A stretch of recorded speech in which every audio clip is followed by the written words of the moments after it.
All right, y'all. I do apologize. I think we are good now. Do apologize for that. All right. I do apologize for that. I'm about to open the phone lines up now. Hey guys, I'm really sorry about that, guys. Just had a little bit of technical difficulties, but y'all start tapping that screen, start liking that live. I appreciate that. Camden, go ahead and come on up so we can talk about that subject. Go ahead and come on up, Camden. Camden, go ahead and come on up and we can talk about that subject. I'm about to start the live right now.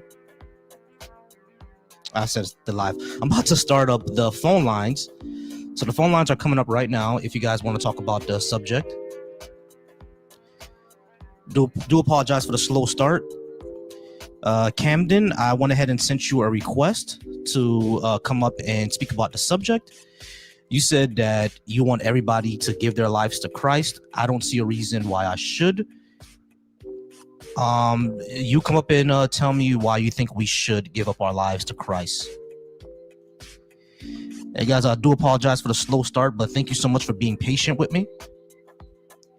If you're watching me over from the Volcy Thoughts channel, if you're watching me from the B.A.A.S.H channel or from the Deconstruction Junction, thank y'all so much for being here and killing those views.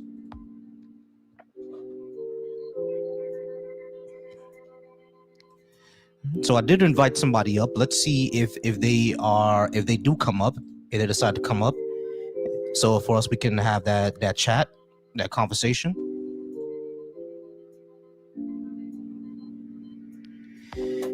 And if you're watching from anywhere else, actually, that's not the number. The phone lines are open and you can call into that number. I see Gabriel over on the B.A.A.S.H. How's it going, Gabriel?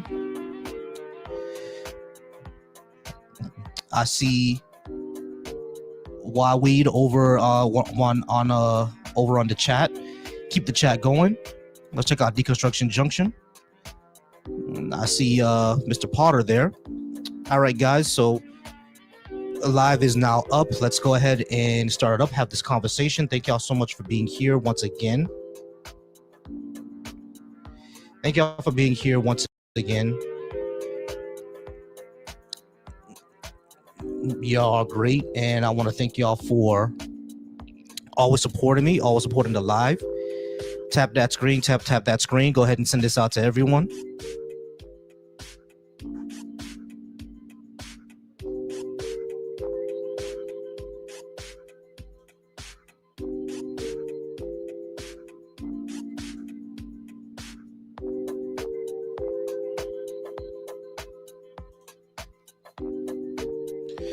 All right, y'all.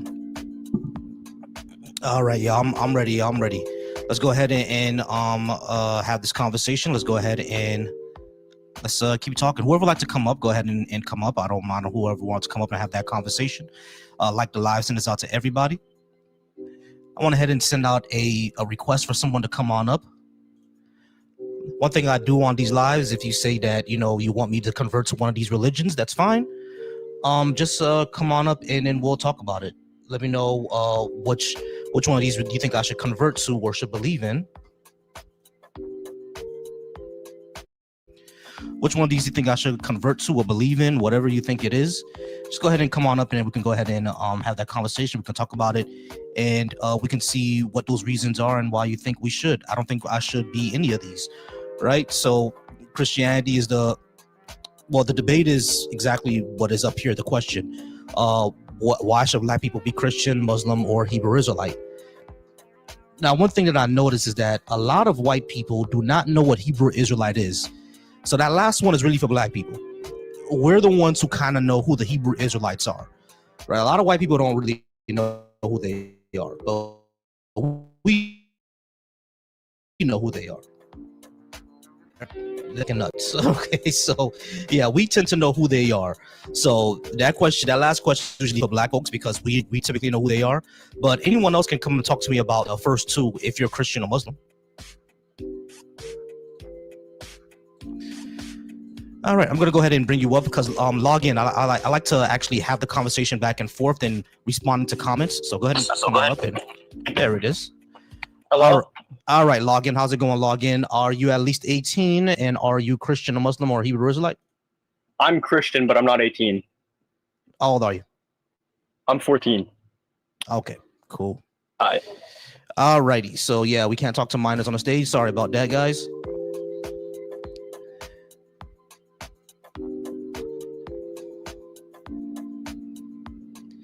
I have Deus Vote over in the comments. Deus Vote. The number is right up here for you to call in.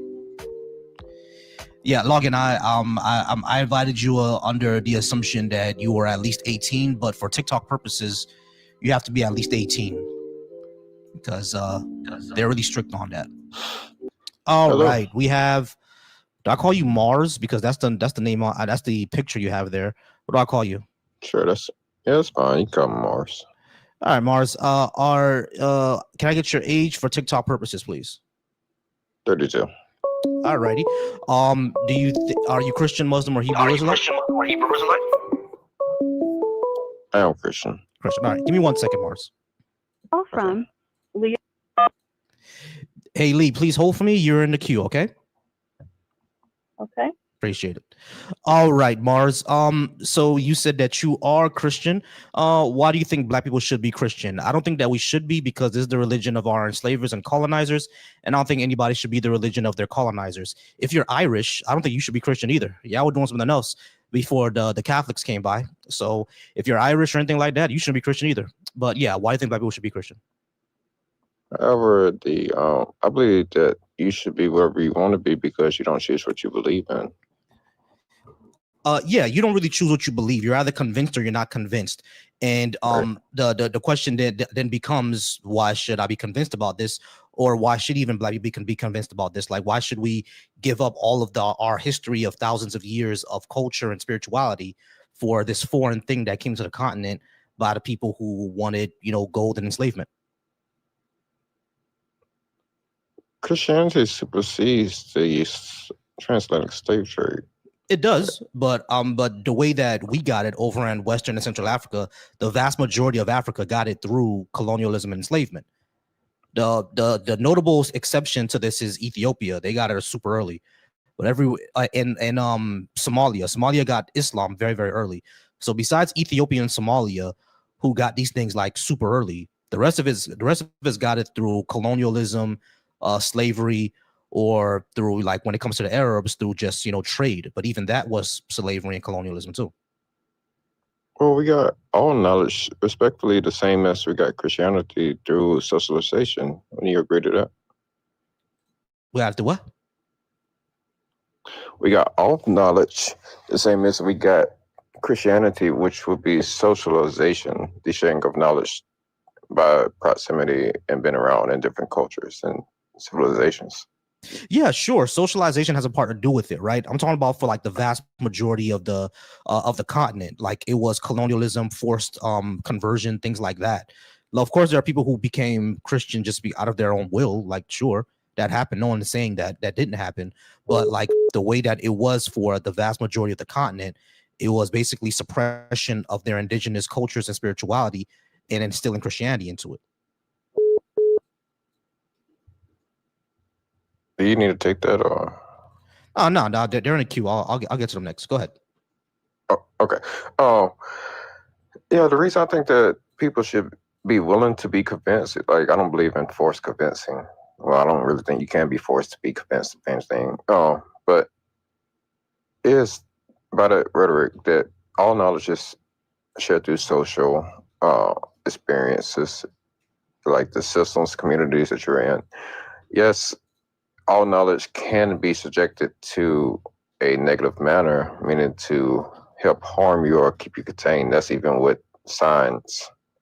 So it doesn't really exclude you from that. So it's not necessarily a bad thing, you know what I'm saying? Because it's coherent with all knowledge. What's coherent with all knowledge? Your belief system. It goes for, I may be Christian, but I'm speaking for all belief systems. Yeah, all belief systems. What about them? Yeah, you should be willing to listen to them. I have no problem listening it's to nothing. them. Okay. Yeah, I don't And have once you problems. listen, if you're convinced, you're convinced. So I don't.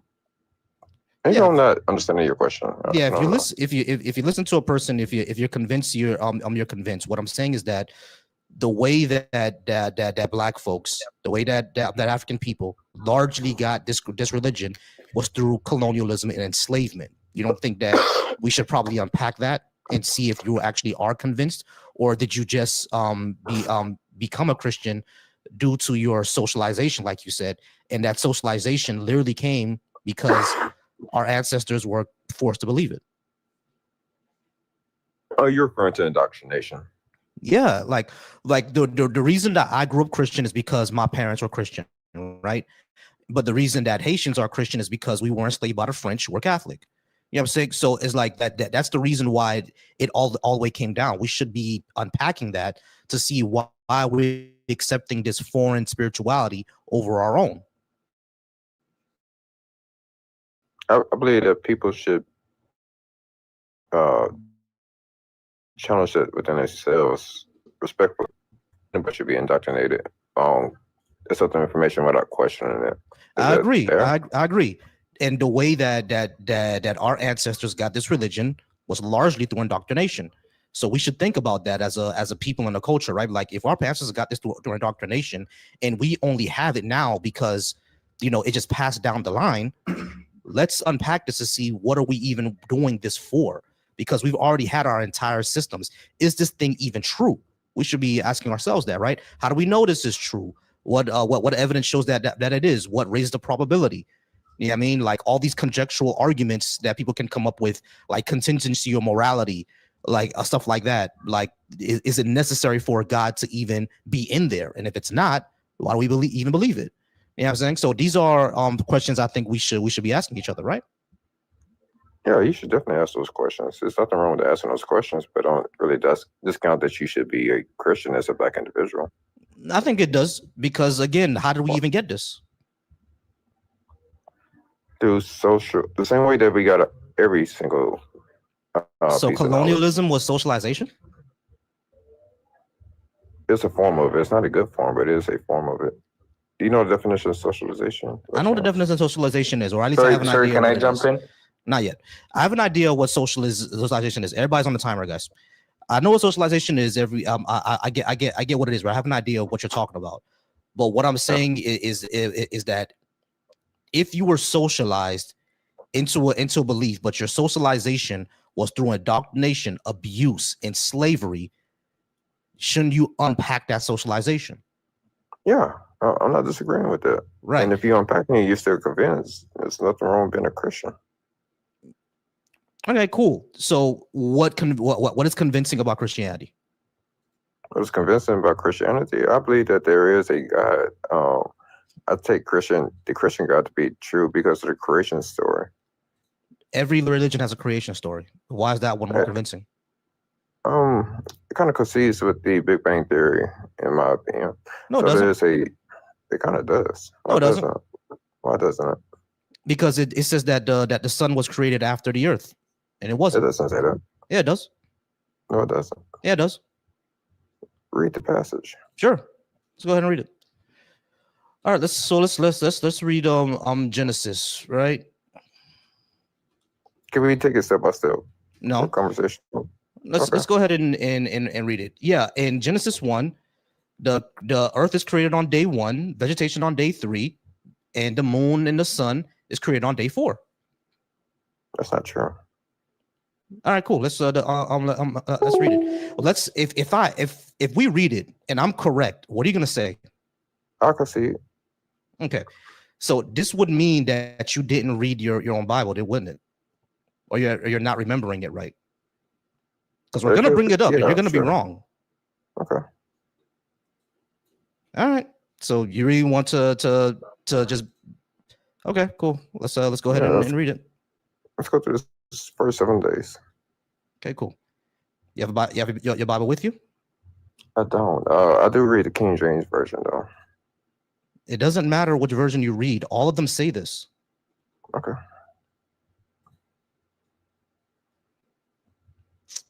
Bible Gateway is fucking up. Sorry, guys. Bible Gateway. Oh, there it is. All right, cool. Sorry about that. Yeah, Bible Gateway was screwing up for a second. All right. So this is the New Revised Standard Version, which is the Scholars Version. You said you wanted to read the King James one, right? Yeah, please, if you don't mind. Just to let you know, the King James one, according to biblical scholars, including Christian ones, is a very bad translation, but we can go ahead and read it. All right. In the beginning, God created the earth, heaven and the earth. So that was in the beginning. God created heaven and the earth. And the earth was without form, void, darkness was upon the face of the deep, and the Spirit of God moved upon the face of the waters. And God said, let there be light. There was light. And God saw the light, saw it was good, and God divided the light from the darkness. And God called the light day and called darkness night, and the evening and the morning were the first day. And God said, let there be a firmament in the midst of the waters, and let it divide the waters from the waters. You realize that the firmament is a big glass dome, right? Yeah. Yeah, so you have a problem there. That's not true. The sky is not a glass dome. So right in the first 5 verses, it says something untrue. That's convincing? Yeah, it is convincing because of the fact that, once again, in the The first... firmament doesn't exist. This is wrong. Does it say glass dome in the Bible, though? That's what the firmament is. If you look up what the ancient people around that time believed what the firmament was, which includes the ancient Israelites, who are the ones who wrote this story, the firmament is a glass dome. The firmament doesn't exist. Does the Bible say glass dome? No, it doesn't specifically say this is a glass dome. Of course, it doesn't say that, but you realize this was written within a certain culture, within their words, and they understood what those words meant. Mars.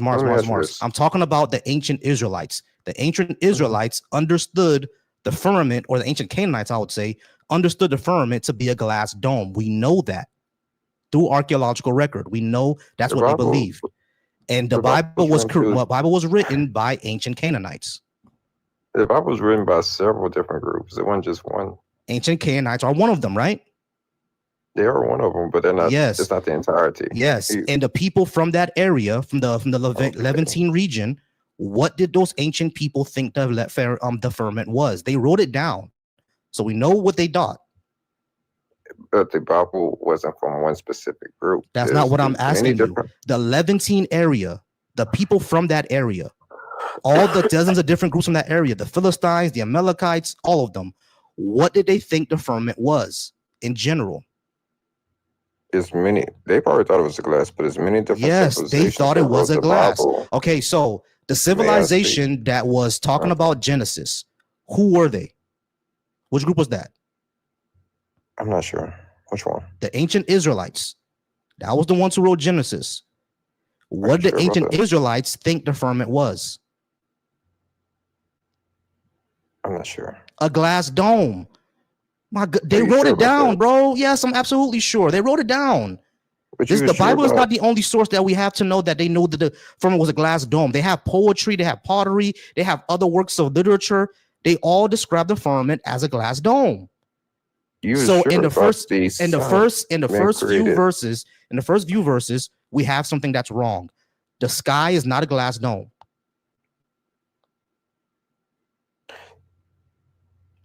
See, the issue I got with that is you were wrong about 2 things, right? Can you admit to that? About what? Tell me what. The sun being created after the earth. That's one thing that you stated. Oh, I didn't even get there yet. Hold on. You already got there. No, I didn't. I didn't get there yet. Give me 1 second. Okay. Neon. Hey, Neon, give me 1 moment. You're in a queue. All right, I didn't even get there yet. When we get to the creation of the sun, give me 1 second. Just press. Damn it, where is it? I know it's here.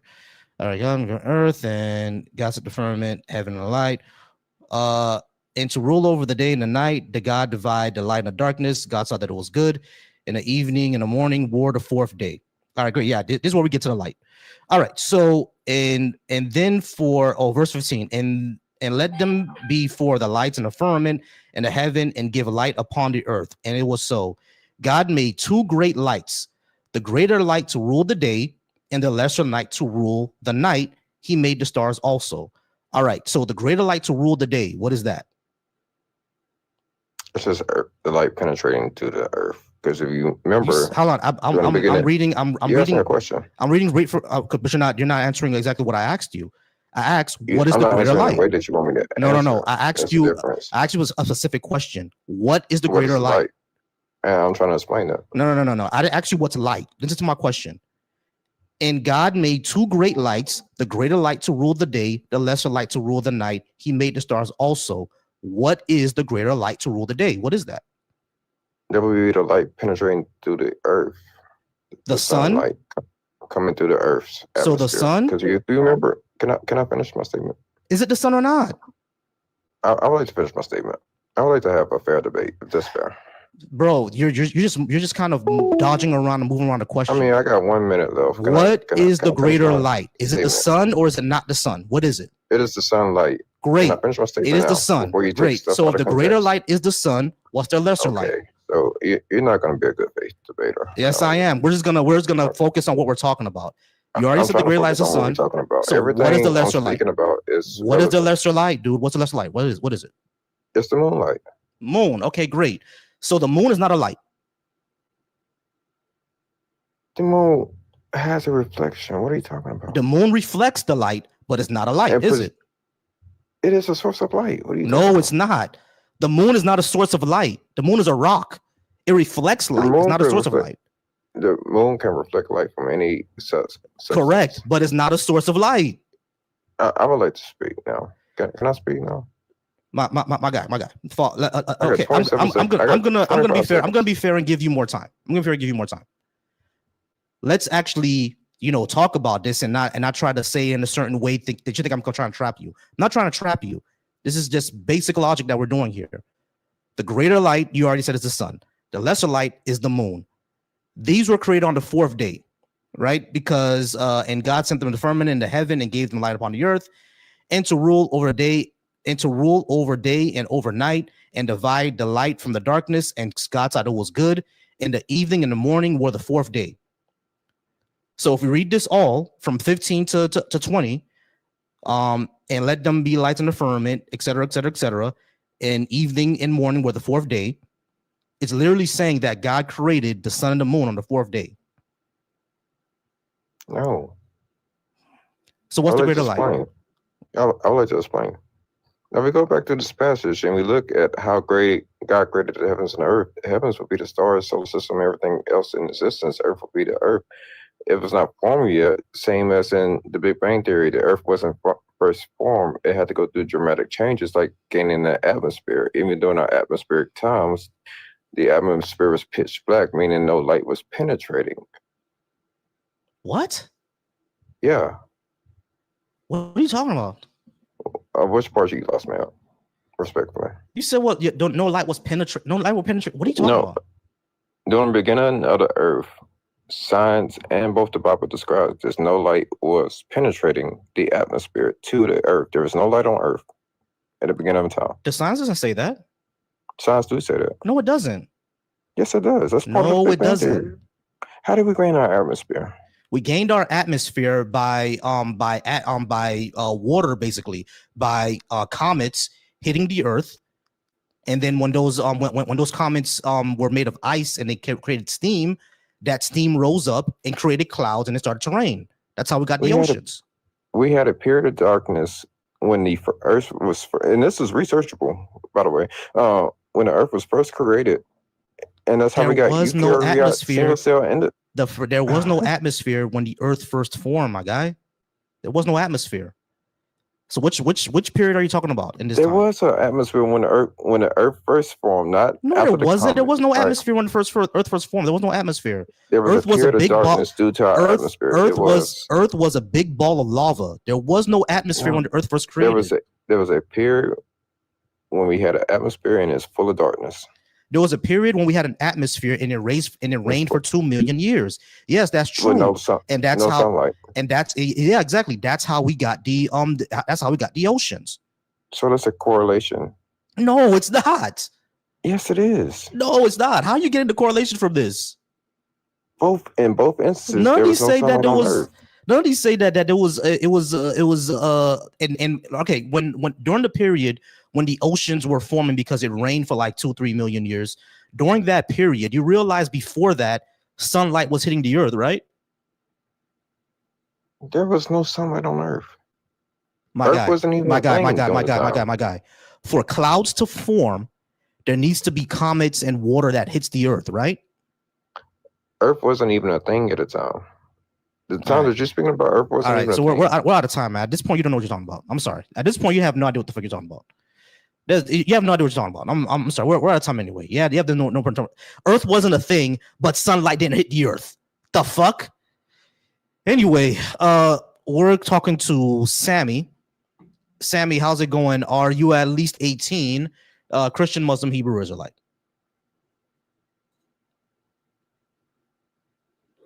Sammy, you there?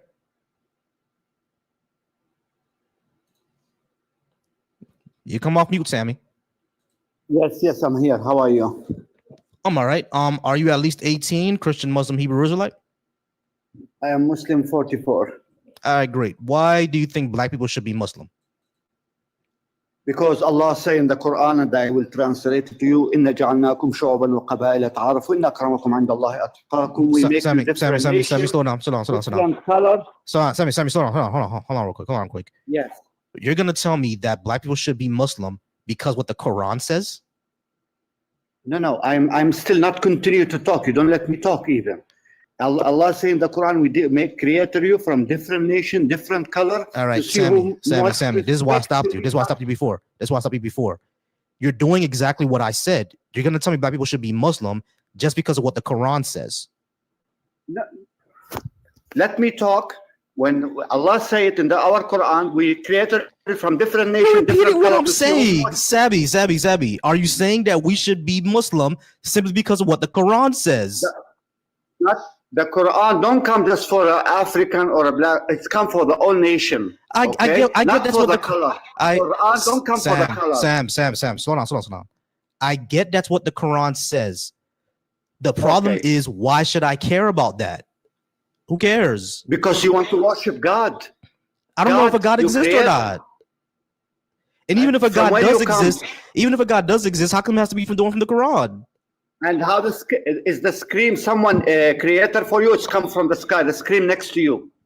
The screen next to you. It's someone created that screen, or it's come from the sky? Yeah, of course the screen is someone created the screen, of course. So who created you? Who created you? My parents. God. My parents, they had sex. I know. Okay. Adam. Let's back to Adam. Who created Adam? Adam didn't exist. Okay. Who's the first people was? Who's the first creature? A human being or what? No, the first creature on Earth was not the first creature, I would say. The first animal was the single cell organism, or at least that's where all life came from, the single cell organism. That was billions of years ago. So you say that our grandpa was a monkey? No, our grandfather was not a monkey. No, that's not what I said.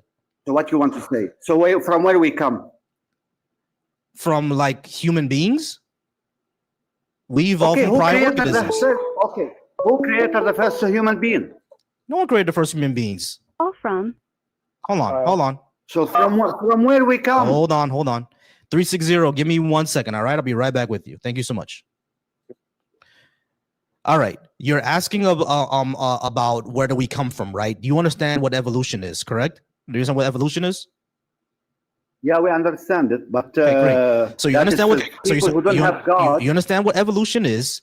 That's where human beings came from. We evolved from prior organisms. Human beings we're in the animal kingdom. We're in the ape family.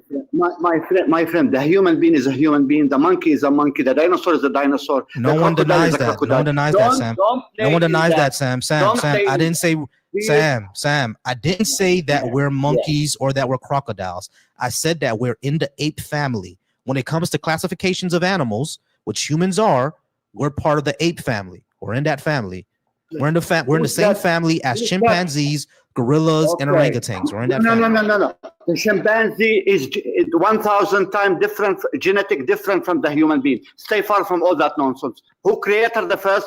Who's the good engineering to create you? Who created your glass? Or your glass come from the sky? You idiot. There's someone. Since you want to go ahead and insult me, we're just going to go ahead and move on to the next caller. All righty. We're gonna move on to 360. 360, how's it going? Can I get your name and age, please? Yeah, my name is Kyle. I'm 32. All right, Kyle, 32, Christian, Muslim, Hebrew, Israelite. Alrighty, so you're the dude with that YouTube channel with the talking about religion and everything, right? Yeah, you Christian, Muslim, or Hebrew, Israelite? It's kind of a little bit different for me. I grew up a little bit different than most people do, so I'm privy to quite a bit more information on a little bit about every religion.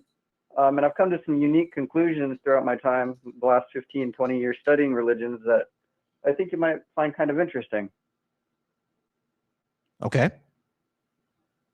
All right, so it comes from a few different places that we have to tie everything together. We have maybe 7 different continents, and starting from there, 7 different religions, right? But we need to start with the fact that there are things already on the planet that we can't explain, such as Puma Punku, Göbekli Tepe, Sekse-i-Aman, the Kailasa Temple in Elora. These are things that we just cannot recreate today with our own 2 hands as people, and there's reasons for those. So this is where we get into talking about technology. How long would you say it took us to get to this point in technological civilization within our history that we know of? Maybe 2,000 years, I guess. Very, very good. Let's say that 2,000 years. All right. So it took us 2,000 years to get to this point in human technological civilization. Now, are you familiar with Lucy, the skeleton, the human body that was found dated back to being 3,000 years old in the ice caves? You talking about Lucy, the one that's found in Eastern Africa? I'm not sure where it was found. I know it was found in some ice caves. They unfroze the thing, they de-thawed it, and they did some dating and found out that we're maybe a 2,000 to 300,000 year old species is the one I'm talking about. That one was found in East Africa. Okay, yeah, right. So we're gonna do a little jumping around a bit before I can get to my point. You put a house or a car in the middle of the woods, how many years would you say before the car itself, all the metals it's made of, turn out into ferrite dust, or before the jungle grows into these different housing structures and takes everything down and turns it back into bark dust, would you say? That depends. Like, let's say if you put it in the middle of maybe like the jungles in Africa, it's not going to take very long. It'll take probably a decade or so for the jungle to grow around it and basically break down the entire vehicle. Right. So let's be generous here. Let's say it takes 1,000 years, right? So where I'm going for this is, okay, as a 300,000 year old species, and it only took us 2,000 years to get to this point in technology. Well, judging by the evidence of all these different things that exist that we can't replicate today, such as, for example, one thing, moving the rose gold granite stones off of the top of the Egyptian chamber, those were moved from 500 miles away where they were quarried in Aswan. We can't do that today with our technology. So what I'm saying is I think we've gotten to this point in our human civilization before with the other 298,000 years and surpassed it, allowing us to create things that we can't today. But all the evidence, such as the infrastructure, anything that was made of metal, any technology that would have existed, was wiped out by either giant asteroid, two megalithic floods that changed the face of the planet. I'm not sure if you've heard of Meltwater Pulse 1A and Meltwater Pulse 1B. All right, let me try to understand what you're saying. You're saying that there was an advanced civilization before us? I believe so, yes, but it was us. It was people. It was humans. We had better technology than we do today, thousands and thousands and thousands of years ago, but it was wiped out. Kind of like if you wipe out an ant colony. Okay, why should we believe that though? Well, so this is where it ties into the religious aspect of things. So if you because people naturally organize themselves the best leaders, right? Which is kind of what's happened here in America and every other country. You get one dude that's at the top, and if he has, let's say, control over all of the best scientists, all of the best resources, all the money, he can create whatever he wants, right? But let's say that we're in like a Pangean type of continent at this time. Well, you get access to everything, you're going to be able to build the best things. But let's say when these continents, kind of fell apart, what happened was nobody was able to contact one another kind of until the advent of the internet 20 years ago. So here's the problem though. But the thing is though, Kyle, what you're saying, it will leave behind evidence of us existing back then, like in the fossil record. Exactly. And that doesn't exist. And that's where well, yeah, it does, because that's where all these megalithic sites come from. Pumapunku, Sacsayhuaman, the Kailasa Temple. Right, but those are not That is millions of evidence. years old. Pangea is like 500 million years old. Yeah, maybe, but what I'm saying, but that's Not that's maybe, part definitely. of the whole thing. But what I'm getting at, the important part here is, over the course of thousands of years after these continents were separated, you ended up with seven different stories of who's God, where he's at, and what he was doing. And then throughout those thousands of years, we have the telephone game. But Kyle, over that course Kyle, continent spreading out like that takes millions of years, bro. That's what I'm saying. Pangea was like 500, maybe I'm overestimating, maybe 200 million. I think Pangea was like close to 5 to 200 million years ago. So like stuff like this would leave and like it would definitely take millions of years, because remember, continents only move about 5 centimeters per year. Like it's gonna take millions of years for them to be at Pangea stage.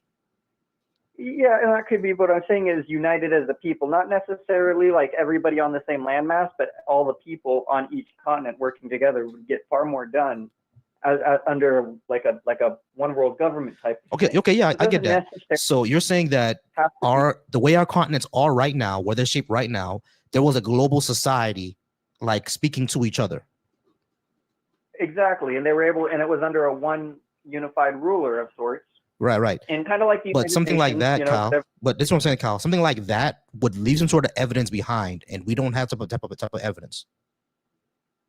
So then, how was Kailasa Temple built, or anything else that we spoke about? We're not sure. It wasn't. But the things we're not sure. But the thing is, like, if people in North America were speaking to the people over in Africa, we would have some sort of technological exchange that we would see on both continents that would only exist if both continents were speaking to each other, and we don't have that. Well, let's go 2,000 years into the future from today. What proof is there going to be that cell phones were ever created, based on the fact that we have satellites and little tiny bricks we hold in our hands? It's going to be all eroded away and gone by then, if anything else happens. Not necessarily. We're gonna have the record, basically. Like, for example, you know how humans have been writing things down this entire time. We'll still have that record. Like, technology will still improve after us, right? Unless you're saying like a major cataclysm happens where, like the TV series C. In the TV series C, there is a like with Jason Momoa, like hundreds of years ago, like there was like a cataclysm where almost everyone on Earth died and only left 2 million people, and they were all blind.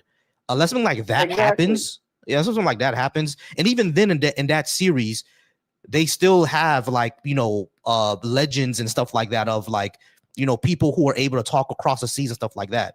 You know what I mean? Like there was some sort of evidence left behind that people were around. You know what I mean? Like metal and stuff like that. Metal and stuff like that was still around. You know what I mean? So But evidence to my credit, I would like to say, is the idea that the human history that we do have only goes back 4,000 years.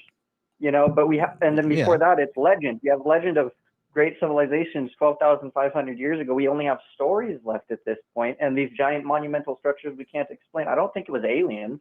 You know what I mean? Unless you want to go down that route. But I think we did it, and we need to believe in ourselves and take the power away from, and not give the power that we have to help each other away to some entity. I think we should keep it and use that and spread it and appreciate it amongst one another, that we can do great, big, huge things as long as we come together as a group of people working together as a team. I could agree with that part. I just don't think that we had a global society before that. But Kyle, this is off of what I would like to talk about. So you can call back another time, but I appreciate you calling in. We could talk another time. All right. Sounds good. No problem. All righty, guys. Thank y'all so much for joining me and being here. I do apologize for the slow start. Once again, we're going to talk to I'm sorry, let me get their name real quick. Can I get your name, please? Amnesia, is that your name? Amnesia, you could get off mute now.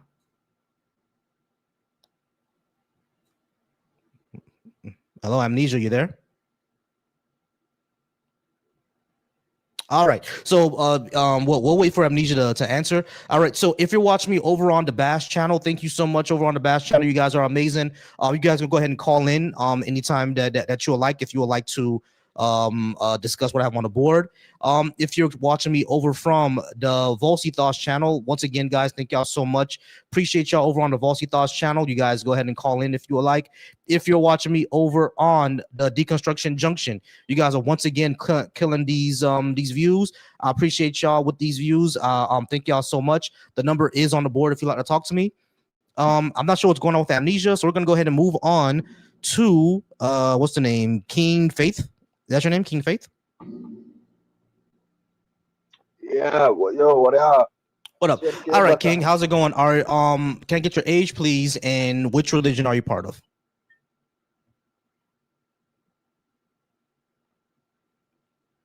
King? I'm 28, Mhm. Muslim. All right, King, you're 28 and you're Muslim. Why should black people be Muslim?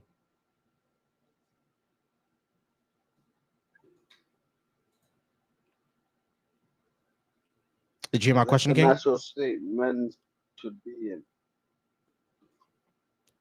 All right, King, we're going to go ahead and pray for your Wi-Fi because it's going in and out, and I'm not sure what's going on with Amnesia.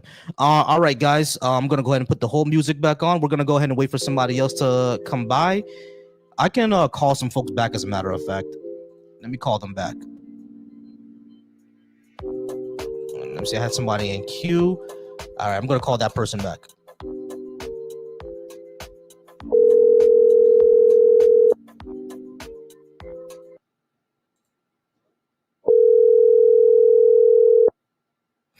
All right, we're just calling somebody back, y'all, because they were in queue. I'm sorry? All righty, 210. How's it going? You were in the queue. I'm just giving you a call back to discuss. Can I get your name and age, please? Oh, yes. B.A.A.S.H, and I'm over 18. B.A.A.S.H, and you're over 18. So B.A.A.S.H, I'm assuming you're Christian? I am. All right, great. Why do you think black people should be Christian? Well, when you look at throughout history, Christianity has been probably one of the biggest pushers for African freedom, and then also for expansion of peace around the world. And I'm happy to explain. Was it also a pusher of African enslavement? No. Yeah, it was. You mean by the handful of people, humans? Not just handful. Who pushed. Not just handful. Entire countries were involved in this, and those countries were ruled by the church. Well, you know where the word slave comes from, right? The Slavic people. Yeah, the Slav people who were enslaved by Islam. Understood. Muslims. No, not really. Actually, they were enslaved by somebody else. But but this doesn't have anything to do with what I'm saying, though. What I'm saying is that the church was involved in enslavement. Like the Catholic Church literally apologized for it like a week ago, I think. Actually, no, I'm wrong. It was like a month or two ago. They literally apologized for being involved in pushing the Atlantic slave trade. Like the church was involved, bro. Christianity was involved in enslaving black people. Like the entire Civil War of America was Christians fighting Christians over, you know, freeing slaves. Freeing slaves. Yeah, exactly. Well, at least for the so South. You mean Christian people fighting against the South, right? You mean Christians fighting Christians for freedom, and also England, who ended slavery first, who were Christians, No, who they then weren't. pushed down to southern Africa. England did not end slavery first. Someone did it before them. Who did? What happened in 1804? 1804? Yeah. Well, give me some details. The Haitian Revolution, my friend. Oh, the Haitian Revolution? Yeah. Yeah, but you mean all the English ships that went down to fight Africa, which slavery is still in Africa today? Right. So there's vote. England was not the first. Haiti was the first. And they didn't do it on the auspice of Christianity. Okay. Doesn't change the fact that the Europeans were one of the first, I guess, as far as people, to really push for freedom. No, they weren't. Yeah, black people were. Okay, so okay, 1804 happened. Hold on, Listen.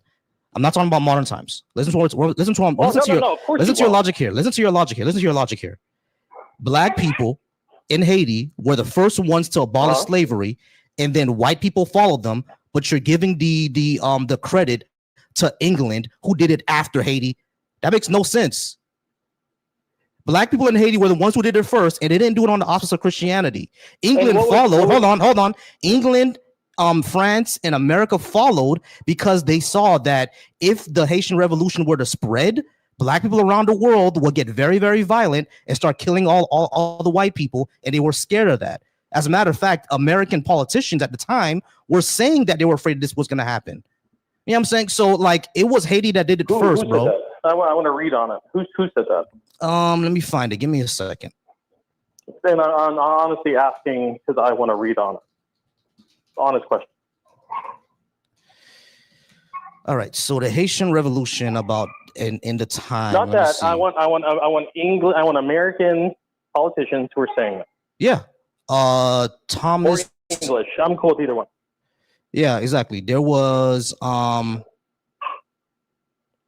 let's see. Give me a second. There was Thomas Jefferson. And there was Southern slaveholders as well. That viewed the upright, like Thomas Jefferson was very alarmed by it, and it was very, very divisive. So Thomas Jefferson was against it. Alexander Hamilton was more pragmatic. They were saying something more along the lines of just let it happen. Let me see. Thomas Jefferson viewed it with deep anxiety. Let me see if I can find a quote. Give me a second. If I can find a quote, and then I'll give it to you. But the American politicians around that time were not very in favor of it, especially the ones in the South. Well, of course. I mean, that's where the majority of slavery was. Right, exactly. But my entire point is that Haiti is the one that kicked this off. It wasn't the Europeans. I know they kicked it off, but who's the one who actually ended it? Who actually ended like global slave trade? That's still happening. As far as on the West, it was Christian white men. No, Haiti's the one that was Africans. The only reason that they did it is because they didn't want the Haitian Revolution to spread. It's the only reason they did it. I would have to just find supporting evidence of that. Okay, I would have to find someone saying that we're ending this because we're worried about Let me ask you a question. When the Haitian Revolution happened, how did America get the Louisiana? How do you think they got it? Well, they bought it from the French. Why? Right. Yeah, but why? I don't know. I'd be happy to hear what you got to say on it. Because France was selling it, right? Why did France need to sell it? France needed to sell it because of the Haitian Revolution. The Haitian Revolution made slavery so unprofitable for France, they had to give up their American territory. So when and around that time, because France was dealing with its own revolution at home, Napoleon had to deal with that. You know what I'm saying? So it's like, and Napoleon didn't have nice things to say about the revolution either. He didn't have nice thing to say about it because he was also racist. But like the people, like the European empires around that time, they saw how unprofitable slavery would be. Not to mention the fact that there was already, abolitionism rising as well. So it wasn't just like, we saw we're doing this at the good of our hearts. Well, at least for the abolitionists. The abolitionists were the good of their hearts. But for the empires, it was like, this is unprofitable now. That's why they ended it.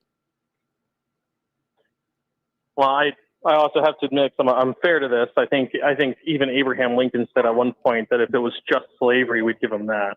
Yeah. I think Abraham Lincoln even said that. I think you can find a quote on it. Yeah, he said if he can keep the Union together and not free any slave, he would do it. Right. I'm pretty sure there's a quote exactly saying something like that.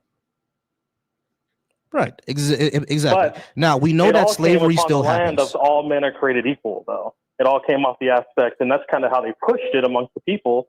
Because I'm Irish, and when you look into the history of the church, and you look into the history of what the Irish people believed prior, the pagan religion before that, there was a mass movement that really had to do with Vikings dominating people and the people being peaceful and them realizing, hey, there's actually something to this. It wasn't so much like, they had a whole rebellion that went through and Now, England, the whole other thing, but as far as the religion itself, that wasn't a big push. I'm really glad you brought that up. I don't think you should be Christian either, because Okay, you were also colonized.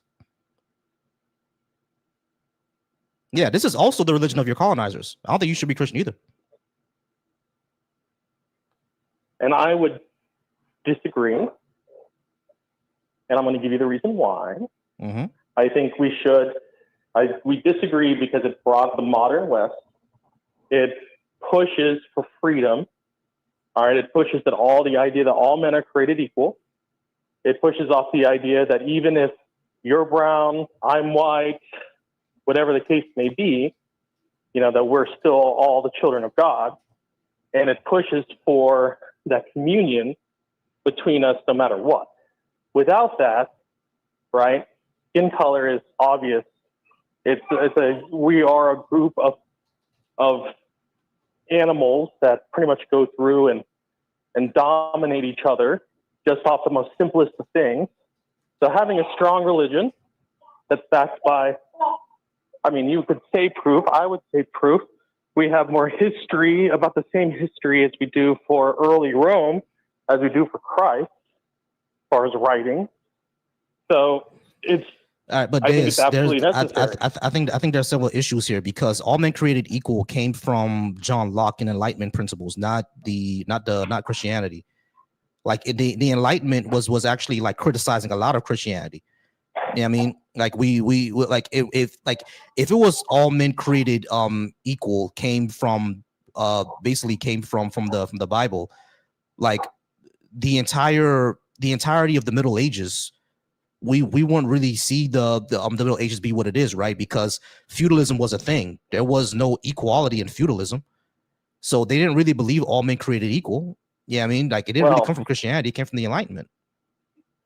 I would argue that Islam was one of the biggest pushes for what happened instead of the Middle Ages, and you find out what they teach in Islam as far as having slaves and being able to free them, to take women who are married, right? That keep them as their wives, their slaves. But there's Vault. Not only does that exist in the Bible, but in Islam they actually say it does. In Islam it says to free slaves. But the other thing that I was gonna say is that the Crusades, no, it doesn't. The Crusades was not all through the Middle Ages, right? The Middle Ages was like what, like at least 1,000 or 1,500, 1,700 years, right? So the Crusades wasn't through the entire Middle Ages. Like, and feudalism existed throughout the entire Middle Ages.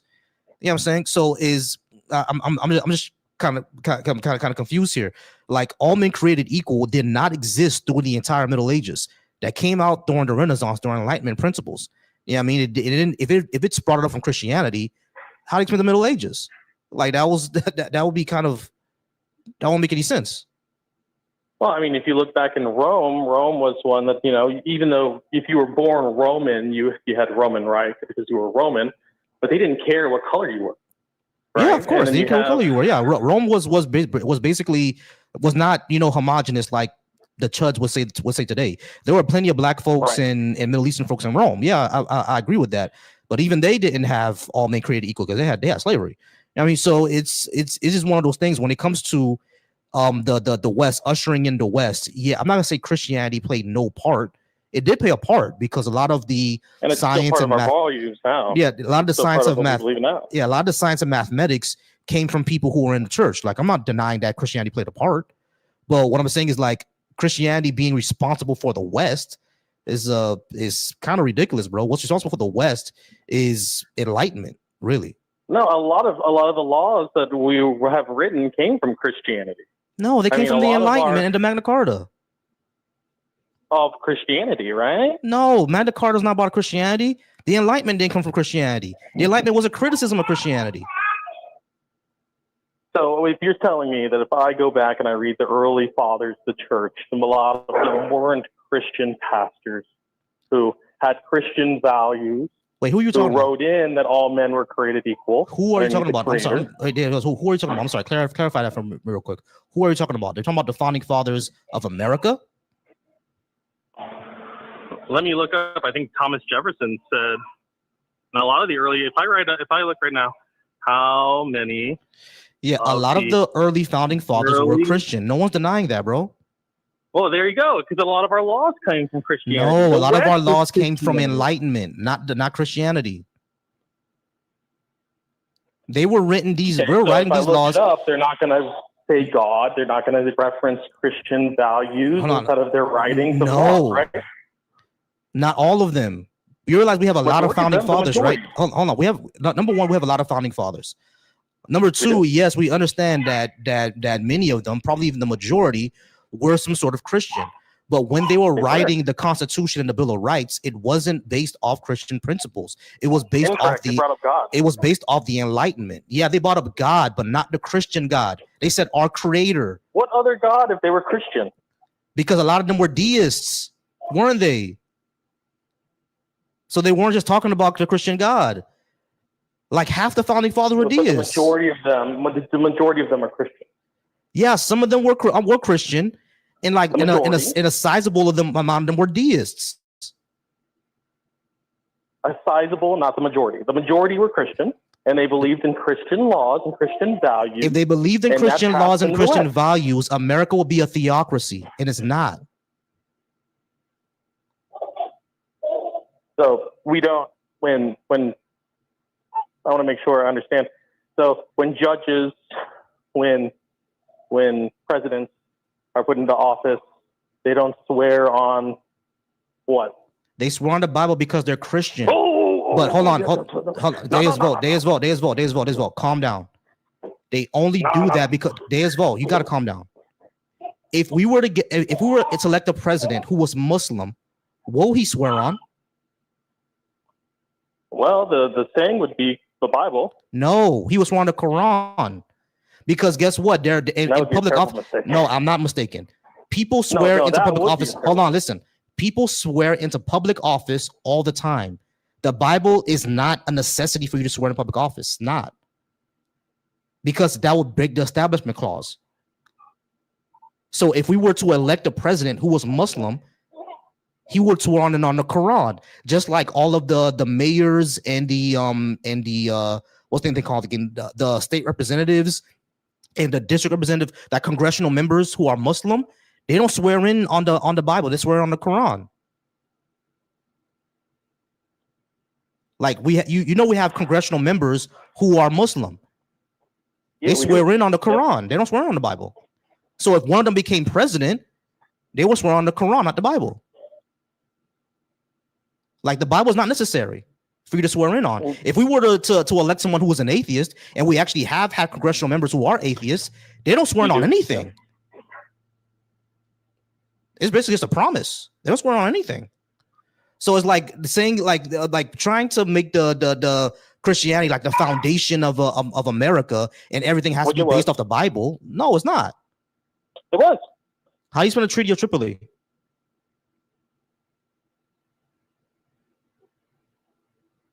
That's a good point. I would say the majority of our history throughout the church, throughout the West, has all been centered around Christianity.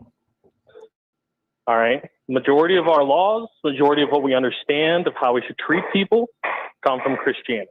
It doesn't, now, bro. if it was, it does. It does. So you're saying before Christianity, people didn't know how to treat each other nice? I would say that if you look into how the Native Americans treated each other inside of the United States and inside of this area, absolutely. They would pillage each other, kill each other. There was, Did that happen in the Middle Ages in Europe?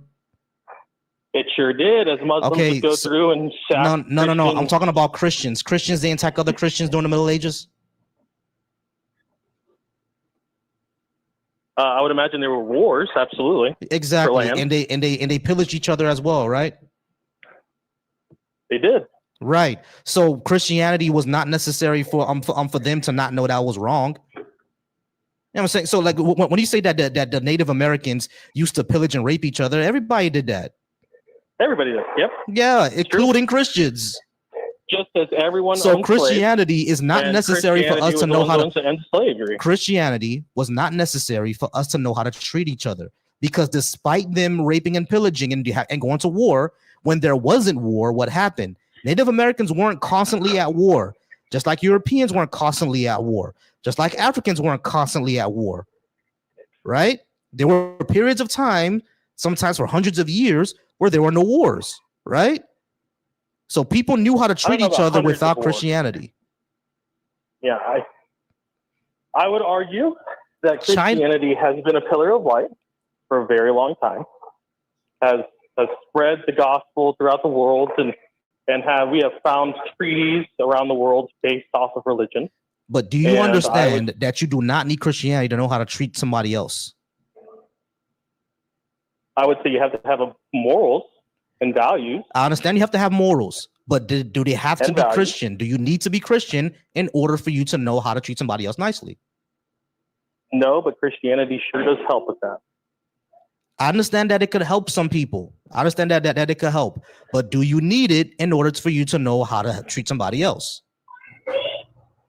No, but you definitely, if we were looking at having a bunch of countries or having you named as a Christian, or having someone look for the values to do that, Christianity would be the way. Desvolt. I'm not asking about buts, and I'm asking open and closed question is yes or no.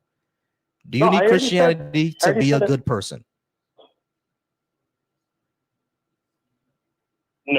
No, exactly. So when we're upholding this as a pillar of something, is we're kind of being ridiculous. That's only my point. You can be Buddhist, you can be Muslim, you can be a voodooist. My grandmother was a voodooist, and she was the nicest woman you ever meet in your life. There definitely are people who are just naturally very nice. There are. I agree with you. Great. But when you're looking at setting up countries, setting laws, Christianity has the moral compass that definitely has created some of the most successful Western countries that people inside of the Middle East seem to just flock to. Same with any other country that is not Christian, flocking to the West because of our morals and our values that held strongly through Christian beliefs. Okay, they flock to these places because of economics, not because the morals are better. Oh, so you don't think people have better lives here? People don't treat each other better in the West? No. Versus like if you were America's very racist. Oh, so freeing slaves while Africa still has slaves. Yeah, that makes total sense. Or if I was in Southern Africa, why did America free the slaves? You say it was because of the Haitian Revolution. Because they were afraid of it. And I would argue that's because they said everyone is created equal. Why did the South want to keep slavery? Well, it was free labor. Yeah, for racism, right? Well, not free. And were they Christian? Well, you say racist, but there were definitely black slave owners. How many? Not all of them were Christian. How many? There were 1,400 black slave owners. One of the richest being, I think it was William. And they were Christian? No, not all of them. Okay, which one wasn't? Well, I think he was from France. I think it was. Was France Christian? I have to look up the name. France was Christian, my friend. France was Christian back then. They were ruled by the church. So, like when we talk about these type of things, right? You're saying that these people are moving to these countries simply because of the morals, and it's not really because of the morals. It's because of economic ability, economic mobility. That's why they move there. North Koreans move to China not because the Chinese are way more moral. It's because China has more economic mobility than they would have happened in North Korea. It's not because of the morals. When my parents came to this country back in 1976, my dad was called the N-word right off the plane. It wasn't because of morals. He came here because the economy was better and because Haiti had a dictator at that time. His name was William Ellison Jr. He was a black slave owner. Did you listen to anything that I said, bro? I did. I listened to exactly what you said, but you try to change the subject because you know I'm right. I'm not trying to change anything. You said that they come over here because of the morals, and people were coming to America in the 70s being called the N-word. It wasn't because of the morals. It's because they could make more money here and they would starve and die somewhere else. Well, They there know was here definitely has they know Democrats here that has more money. stop. That's what they come over here for. It's because of the money. Okay, it's because they want to live their lives. They want to live a better life, not because they know people will treat them better. Because the money's better. The money's better, and people who recently they just came over here for the World Cup, and when a lot of people came over here were like, "Holy crap, the United States is awesome! Everyone's friendly. The They're white so ones, loving to each other." yeah, the white And then ones. no, Yeah, the white Japanese ones. did the same thing. Because when other teams came over here, like the Saudi team and teams Japanese did the same thing. from the yeah, because they're Japanese. The Oh, people that I are see. treated So well, just because the people they're that not are black, treated, I got the it. people I that are got it. treated well in America are usually East Asians and white people. Everyone is treated like shit. That's incorrect. No, it's Incorrect. not. We How had, explain racism then? How explain Japanese racism? had How explain the racism? Japanese had enslavement camps here. The Japanese I had enslavement know, camps and they here. don't have it. They don't have that anymore, do they? My point is Neither do black people my point is that using these tourists who are largely European to say that we were treated nicely, but ignoring all the other people who are tourists that come Japanese to did the same America thing. and get treated like shit is a sharpshooter fallacy. Lies. How's that a lie? That's not a sharpshooter fallacy. Because you don't have any other opinion about anything else. You know, man. sure you had somebody in the. All right, we're gonna go ahead and move on. Mark, I know you are friendly, so I'm gonna talk with y'all before I talk to you. All right, Mark. Y'all, how's it going with y'all? Can I get your age, please? Unless he's on a call. Hey, y'all, are you there? There I'm here, Ma. There we go. All right, y'all. How's it going, y'all? Can I get your age, please? And Christian, Muslim, or Hebrew Israelite? I'm 47. I'm a Hebrew. All right, great. I don't think we should be leaving that either. Why do you think why do you think we're those people over there? Because Why we're do I not. think I'm Hebrew? Yeah. I'm not over there. We're here. And Hebrew Israelite is the same people. It's two different covenants. So when you put Hebrew Israelite up there, you're saying Abrahamic covenant and Moses' covenant at the same time. It's the same people. But we're Hebrew. Neither is you. Yes, I am. I'm from the tribe of Judah, sir. You can't deny my heritage. You took a DNA test to figure that out? I don't need a DNA test. Yeah, you do. I know my heritage. Yeah, you do. You know your heritage? Yeah. You took a DNA test? Yeah. The colonizer told you that you were African? No, the colonizer didn't tell me that. DNA told me that. No, the colonizer gave you the DNA test. No, they didn't. Who gave it to you? The DNA test came from a black genetics group. They're black geneticists. That's the colonizer, sir. No, they're not. They are. Hold on, you saying? Hold on, wait. From? Yeah. Let me ask you a question. Are you saying that genetics is fake? I'm not saying it's fake. Okay, I said cool, it comes from the Hey, y'all, colonizer. stop. Let's Why do follow. you keep stopping Hold on, me while I'm talking? y'all, chill real quick. We need to follow the logic here. Okay, you're saying it came from the colonizer. I understand that. I'm asking you, is genetics fake? You already said no. Genetics is not fake. Cool. If we know, hold on, stop. If we know genetics is not fake, why would we then say these DNA tests are fake? I didn't say it was fake. I said it doesn't come biblically. Cool. We know who used DNA. All right, where did DNA come from, sir? DNA is in our body. What are you talking about? DNA doesn't come from anywhere. No. Who came up with the method? What method? Of using DNA. It's a method behind it. I understand it's that. A science. Yeah. It came from science. It came from y'all. Chill. Yes, it came from scientists. But just because the scientists were white does not mean it was wrong. I didn't say their color. You said their color. You said colonizer. I said color. You said colonizer. I said science. Right. You said it came from the colonizer. Are not just white. Okay, cool. They're not just white, sir. So okay, they're not just white. All right. So the DNA test that I took came from black geneticists. So what? Okay, you cool. Keep putting the color on all right, everything, great. So let's go ahead and move through this. Why should it not be trusted then? Because they vowed to go against God. Who? The people you're talking about. How do you know that? Because it's written. Written where? In the Bible. So just because the Bible says something doesn't make it true. That's your opinion. As a matter of fact, it's not written anywhere. Which verse says don't trust geneticists? Which verse says that? It said, that's science. Science and God don't mix. My friend, you're using science right now to talk to me. No, I'm not. Yes, you are. You say so. What's radiology? Radiology is not a science. You realize Yes, if you say so. you realize you're speaking to me through radio waves, right? If you say so, sir. No, it's not what I say so. How are you speaking to me right now? Because it's about your science. Y'all, how are you speaking to me right now? How are you doing that? Nobody said science wasn't real. My friend, It's I just not asked you a visible. simple question. How are you speaking to me right now? Are you not speaking to me through radio waves? I didn't say science wasn't real. That's not what I asked you. That's not what I asked you. Science. You sir, said I'm science. talking to You through said science is through a against phone. God. So you said science is against God. demonistic Y'all created stop. phone. Okay. Shut up real quick. We need to actually come to a understanding of what we're doing here, y'all, because we're jumping too much around. Okay. You said that science is against God, and you said that that the people who did all this science are against God because it's written in the Bible or whatever. That sounds ridiculous. So we're not even going to go down that line. Science is used by everyone because, again, how are you speaking to me? What are you using to speak to me? Are you not speaking to me through radio waves? Is that not the case? Yes or no?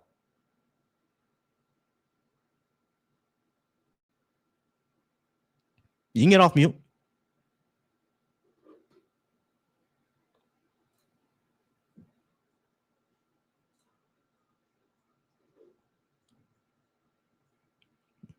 Not sure if you know how to use the button, but you can get off mute.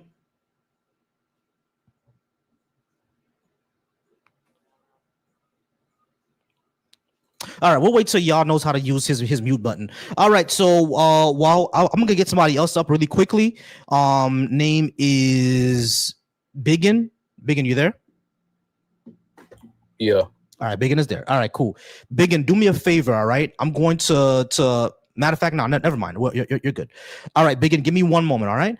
All right, y'all. I did get a super chat. Thank you so much. Where's Waldo for the super chat? He says, "Keep improving the world, Volcy. Thanks for all you do." Hey, thank you so much for the super chat, for the $10 super chat. You are amazing, y'all. If you would like to send me a super chat, please go ahead and send that. Thank you for supporting the channel. Appreciate you so much, Where's Waldo. I do my best. All right, I do my best. I try to improve the world, and we'll see. All right. Only thing I want to spread is critical thinking, but I appreciate you, Where's Waldo. Thank y'all so much for being here. All right. So, Biggin, how's it going, Biggin? Can I get your age, please? And Christian, Muslim, or Hebrew Israelite? I'm 22 and I'm a Hebrew. 22 and a Hebrew. Okay, cool. I'm not convinced that we're the Hebrews. Well, what evidence is there? This seems to go against all genetics. Right. Well, first, can I ask, do you believe that the Hebrews are like black in general, or could be? No, I think they were melanated. They had melanated skin. Definitely, they were darker skinned. I would say that. But us as like black people, not necessarily. I would say they looked more like they were definitely darker skinned, right? I would say they looked more, maybe a little lighter than what the Somalians would be today. Probably they probably around that color, maybe a twinge darker, but I don't think that they were like us, like black people. Okay. First, I would say the reason I think that it's, well, I should probably answer your question first, because I was going to ask the reason I think it's important. But the reason I think we are these people in the book is because it is, you can see a lot of like Hebrews and slave boats like singing Hebrew songs. Like they were singing like "Wait on the Water, Wait on the Water." Who are these children dressed in white? We got to be the children of the Israelites. They were singing these songs on the slave boats. You can find text of them singing these songs like us, like our ancestor slaves singing these type of songs. And even when you go to the Bible, like Moses' great grandson Pincus, his name means Nubian in the Hebrew. And if you go to that definition, it means the black man. I feel like that kind of matches us of what we're talking about. And I think that identity isn't bad to like, cause I feel like if you can control somebody's identity, you can control their mind. If you can control their mind, I mean, you don't got to worry about what their body does. Like, You know what I'm saying? So I feel like there's nothing wrong with it. You see what I'm saying? Great. Number one, songs like "Wait on the Water" didn't come out till hundreds of years after the first enslaved people came over to America. That's a Negro spiritual, all right, and that was created for people who are escaping slavery to know where to go. So that has nothing to do with Hebrews. But the second thing that I would say is that you brought up if you can like you know this seems to all match up or something like that. It really doesn't. Like, there's no archaeological evidence that we're these people. There's no genetic evidence that we're these people, like, at all. You see what I'm saying? And I agree with you that, you know, when you can control someone's mind and identity, it doesn't matter what the body does. I actually agree with that. That's actually a very smart thing to say. However, you have in your mind that you're a completely separate cultural group that has nothing to do with your ancestors. Our ancestors were in Western Africa in the Niger and Congo Basin, named Oof Oof Oof, and were yam and potato farmers. Okay, that's what they were doing. Like, they were not these people over in the Levant region. That's not us. We already have our own history and our own spirituality and our own like culture. Why take someone else's? Mm-hmm. Well, when I take my DNA test, I actually get it back here, the Native Americans. And the research was showing that the Native Americans are actually speaking Hebrew. And then no, if you they actually weren't. There's no evidence the Native Americans speaking Hebrew. Mm-hmm. None. Okay. Even if you search in the Oxford Dictionary right now, if you search the N-word, literally just the N-word, it would say was called like this term was referenced to the Native American people, or they'll say the copper skin colored. But the reason I say that is because I don't believe it's in the Levant area anyway. I don't believe Israel's over there anyway. So all right, but kind of my perspective. Yeah, you can say that, right? But like, that's the term Israel is a Hebrew term, right? And anytime we see references to Israel from historical records, it's always in that region. So why would we say that it's not? Right. I would say the Bible doesn't support their region, but I don't. But the Bible mentions all of those regions. The Bible mentions Egypt, Ethiopia, Greece. It mentions Syria. It's all that region. Yeah, I just don't believe that those areas are placed where they place them on the map, because there's other maps that place them in different areas. What are you talking about? You're saying there's a map that places Syria somewhere else? Yes, it's actually places Syria. It's in Africa. It's kind of close to South Africa. You can look up old African maps. It's something called the Princeton University of Maps. It'll come up with a list of maps, and you can see it'll show in different places. But what I'm saying is that every single ancient map that we have shows Syria near the Levant. And you're saying that there's another map, some obscure map that places Syria in Southern Africa. What's the name of this map? It's not really, I wish I had the author by my head, but you can really search up old African maps, and then something called Princeton University will show up, and it'll just show a list of old African maps. That were made by the people in Africa? The author should be on there. I'm not sure on that. I'm not sure. We're gonna have to go through a scavenger hunt to find this then, because like every single ancient map of the ancient world, it shows that area being, it shows like Israel, Judah, Syria, Assyria, Egypt to be that area. Even Egyptians place Syria in that area. Like, ancient Egyptians, they knew about Syria, right? And Syria was their neighbor. It was nowhere in Southern Africa, because Southern Africa is not their neighbor. The Egyptians didn't even know Southern Africa existed. So okay, can I bring this up real quick? So let me bring this up real quick. So it's a verse in Genesis. It's a very important verse that says, it was talking about Abraham, and he says it went up and out of Egypt. This is a very important verse because this either says he went up like to the Israel that we see today, right? Or when you actually look at it, the ancient people, they weren't using compasses and maps. They were looking at terrains. And if you look at where it says up and out of Egypt, if you go out of Egypt and into what they call Israel today, it goes down in elevation. Versus if you go further into Africa, it literally goes up. Like, he was literally going up. So I don't know what, a lot of historians, like, people are starting to find this out, but they were starting to say, well, if he went to Israel, they so-called today, it would say he went down north because that's how the elevation was working. So I personally just think a lot of historians are wrong on purpose. Like it's kind of how the brother was saying before, how like the science today is kind of like science is real, but it kind of goes against what God was saying. You know what I'm saying? Let me put this into perspective for you, so you can understand like how the language that you're saying back then, right? The way the languages worked is not the way that you think the language work. Like, because language like that is not universal. Let me give you an example of what I mean.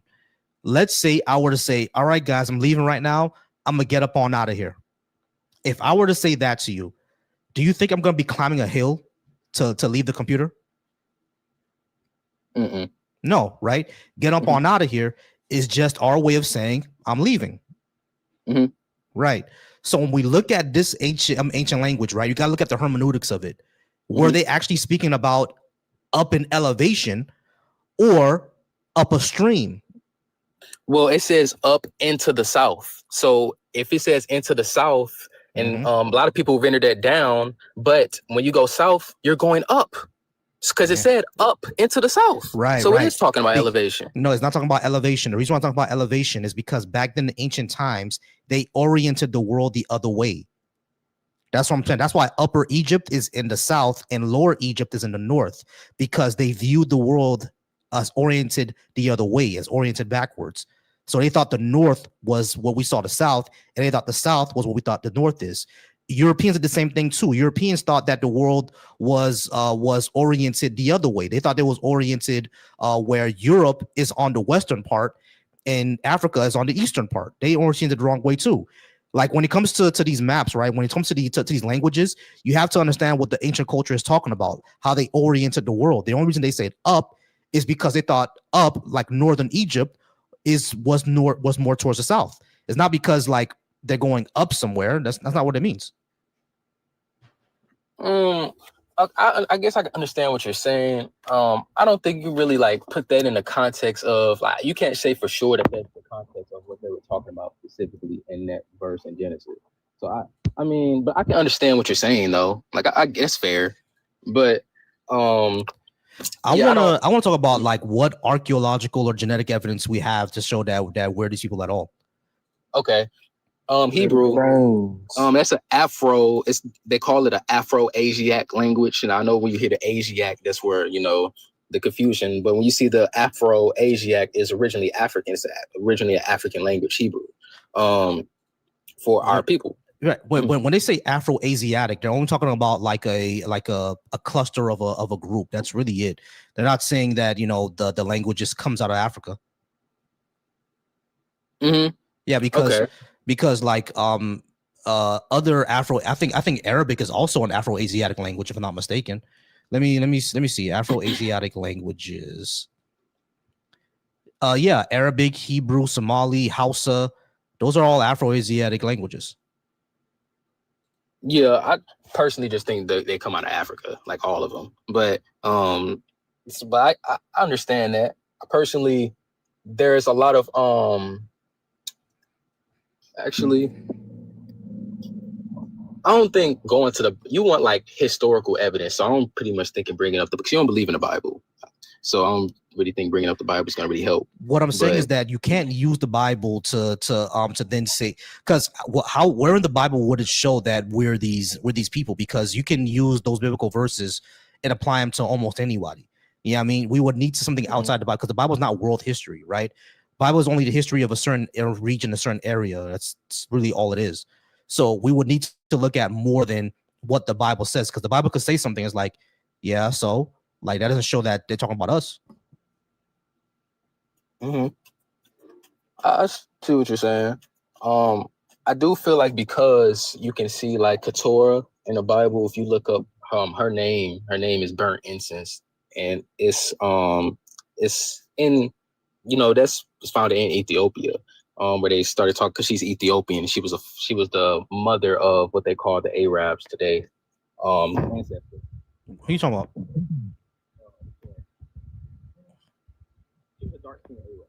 You're talking about Sheba, right? You're talking about somebody else, not Sheba. No, not Keturah. My bad. You sound like you're underwater. I can't really hear you. Oh, my Keturah. Keturah? Yeah, Keturah. Can you spell that? K. I'll make sure I don't butcher it real quick. Wait. I see it. Keturah.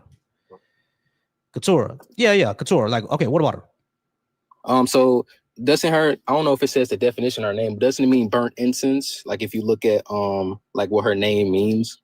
I'm not sure, but what does she have to do with anything? That's what I'm trying to get to. Right. So she's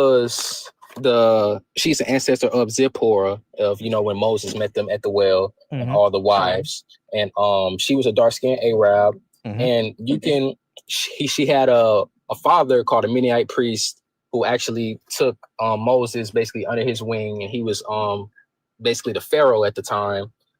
Basically, I'm bringing all this up because this is all happening in Africa. You can prove that these are all Black people, even from their names. So, but Abraham never existed. That's the thing.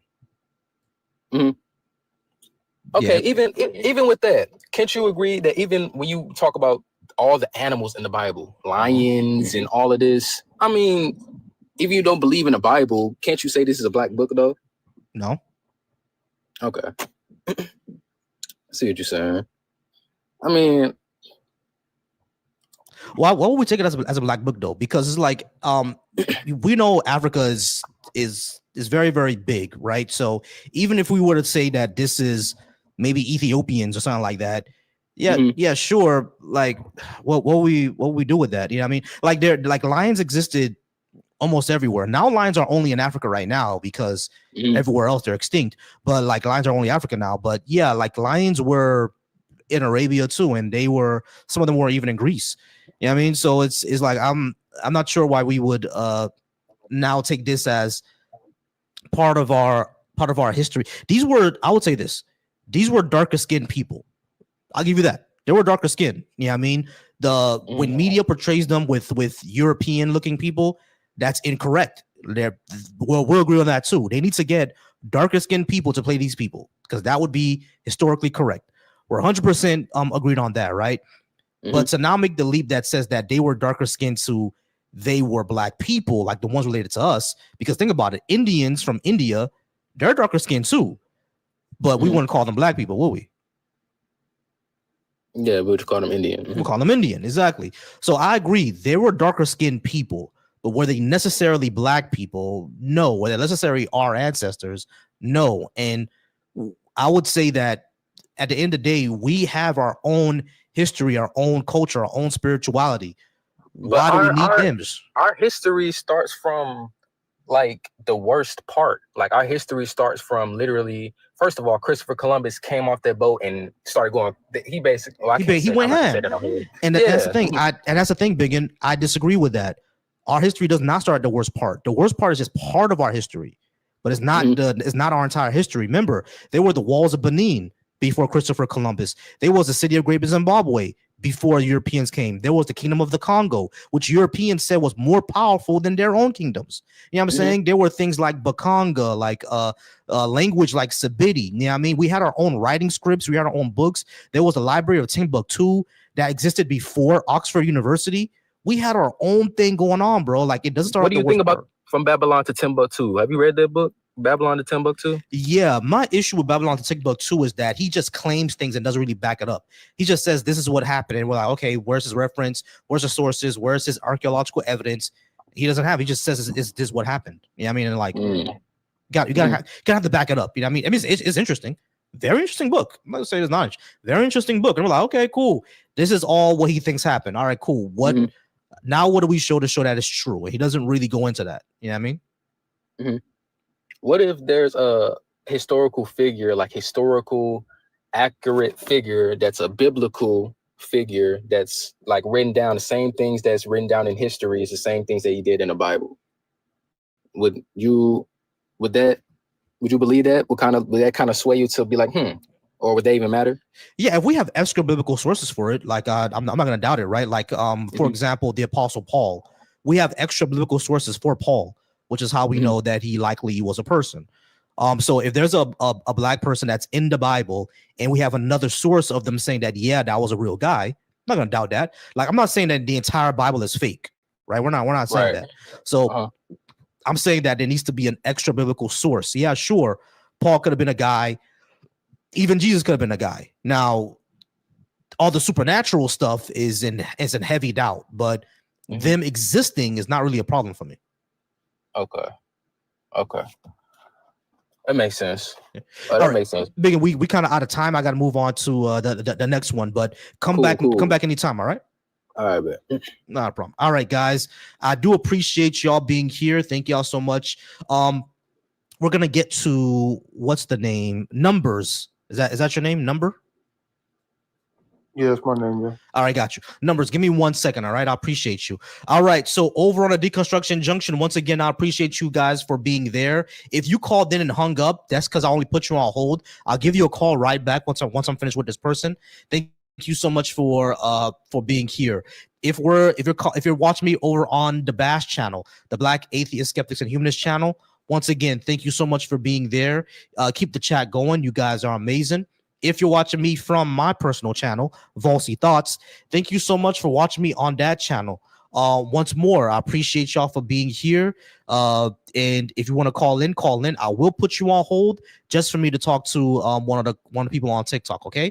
Thank y'all so much for being here. Abraham didn't exist because there's no evidence of Abraham.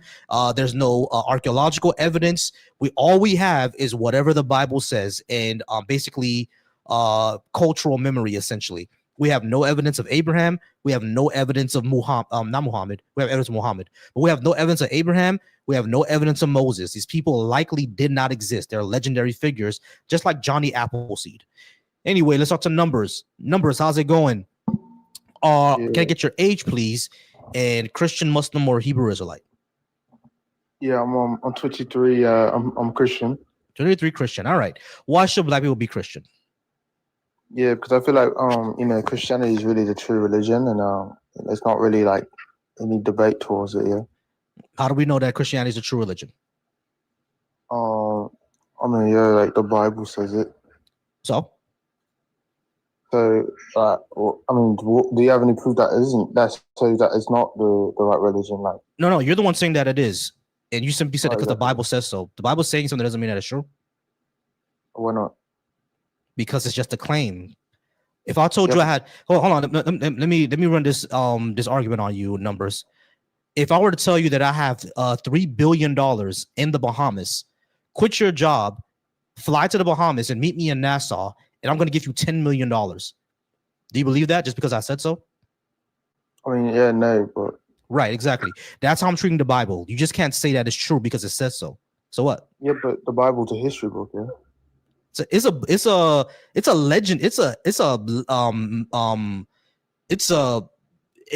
historical fiction of a certain area. Yeah, much of it is.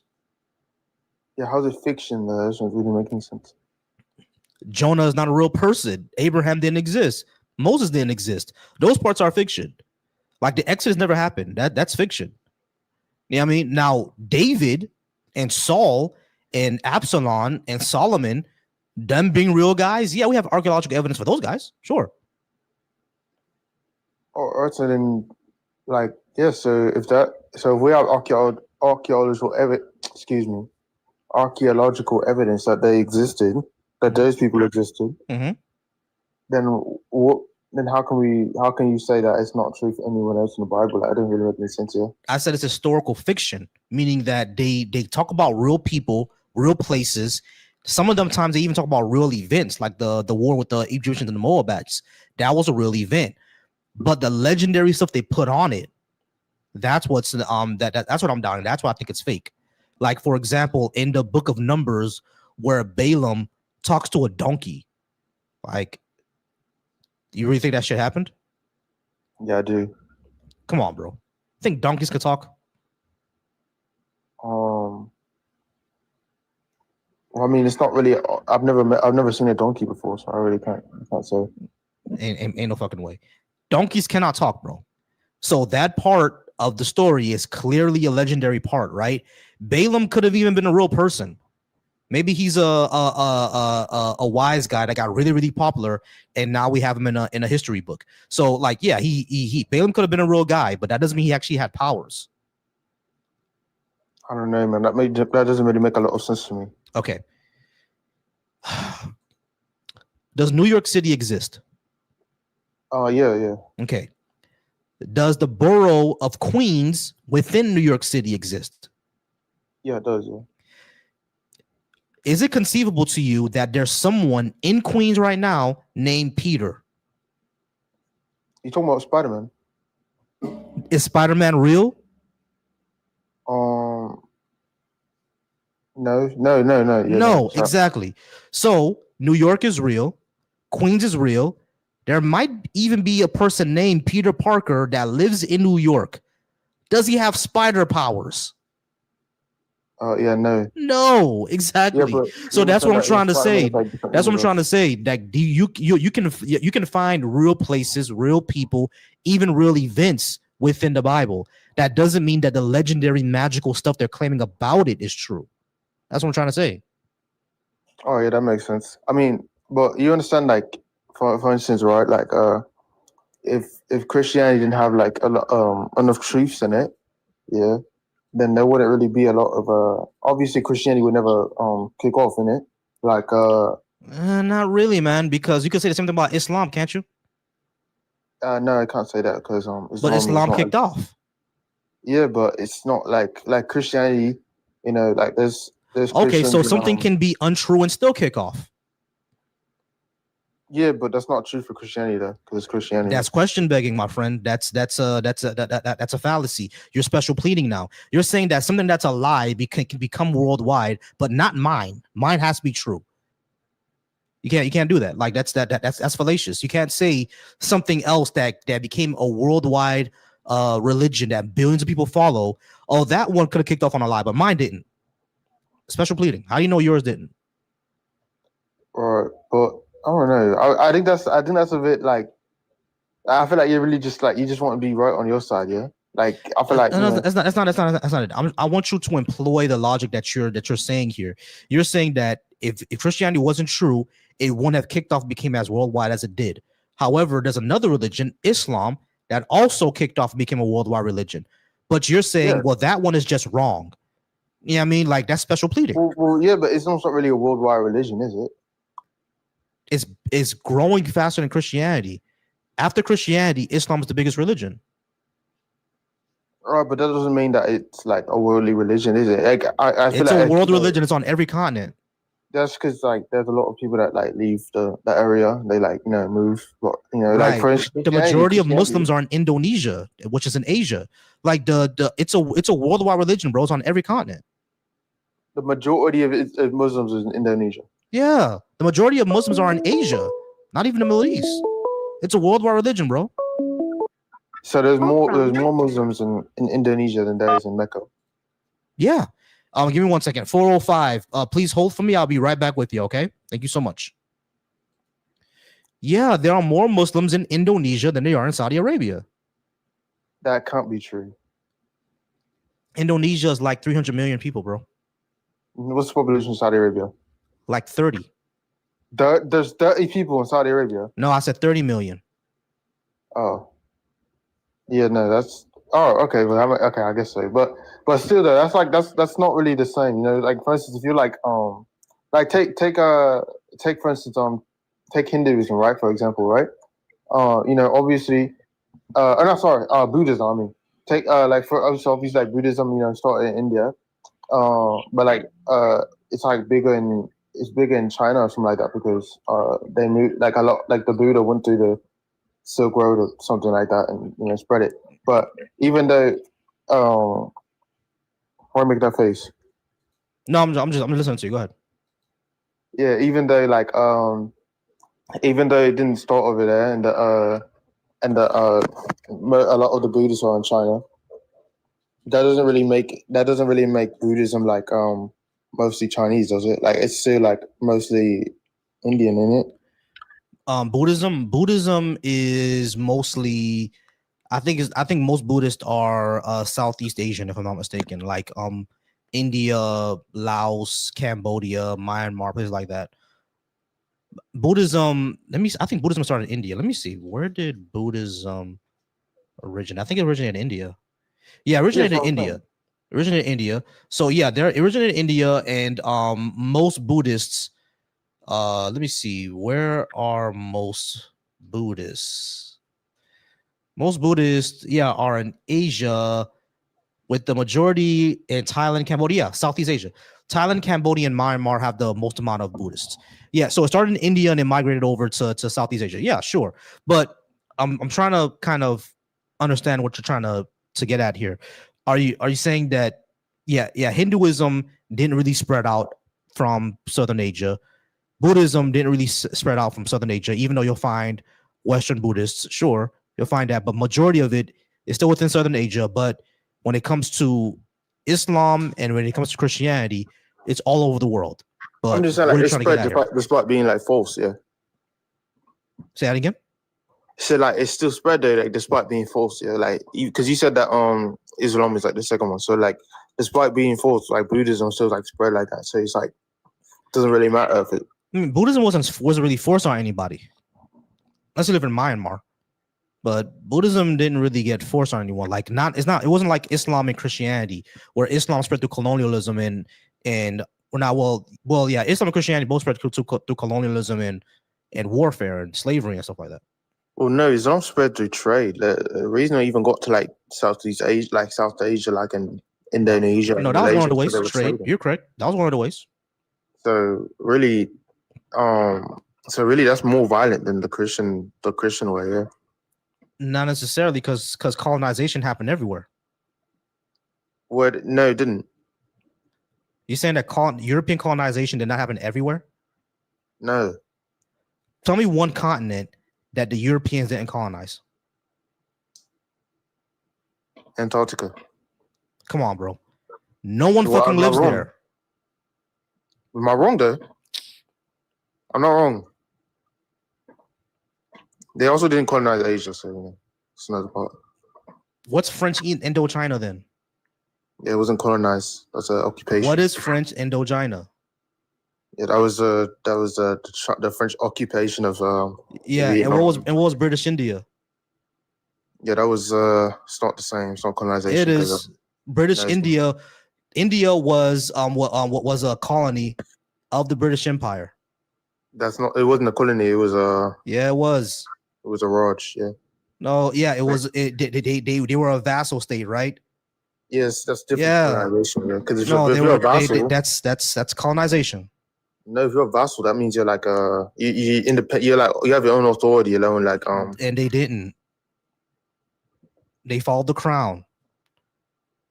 I mean, for you to say that they didn't colonize everywhere, because Antarctica has nobody there, bro. You know exactly what I'm talking about, bro. Antarctica has nobody there. Right, but like, bro, I'm literally Haitian, bro. I would know. Wait, you're British Haitian? Yeah. I never met one of those before. So your parents didn't move to France; they moved to Great Britain. No, they did actually. They moved to France, and then my parents moved they moved to France, and then they moved from France to Britain. I was born here. Why? For work. They went, or not for work, but for school, because they want they're artists, so they moved to art school in the UK. There's Haitian restaurants in the UK. Not really, but just some. I mean, I'm sure I could find one. It's not really a lot there. I live in London, so it's kind of. I'm sure I could probably. If you live in London, most of the restaurants are going to be African and Jamaican, right? Yes, yeah. Most of the Caribbean restaurants are like English, like Jamaica and stuff, but. So wait, so you there's are there balls up there? Like, how many Haitians are in the UK or in London? Honestly, I don't know. I've never met another Haitian in the UK. Jesus Christ, bro. We got to do something about that. We got to get the Haitians in the UK together. You speak French though, right? Yeah, I speak French. I speak a little bit of Creole, but. All right, cool. So so you could go over to France to meet the Haitians there. Yeah, I speak French. Yeah. Okay, cool. So you could go over to France. Okay, cool. So you still got a community. That's all I was concerned about. I was saying if you had a community or not, because like it's gonna get very, very lonely out in the UK without your culture being there. You know what I mean? So yeah. All right. Okay. We are kind of out of time, but we'll talk about this later. All right, numbers. I appreciate you. All right then. All right, guys. Thank y'all so much. Caddy, I'll bring you up next time. I'm gonna give it probably like another 30 minutes. Actually, I'm almost done. We're about 2 hours away. All right, guys. Last caller for today, probably 405. How's it going? Can I get your name and age, please? This message has been transcribed. You there, 405? Hello. Yeah. Can I get your name and age, hello. please?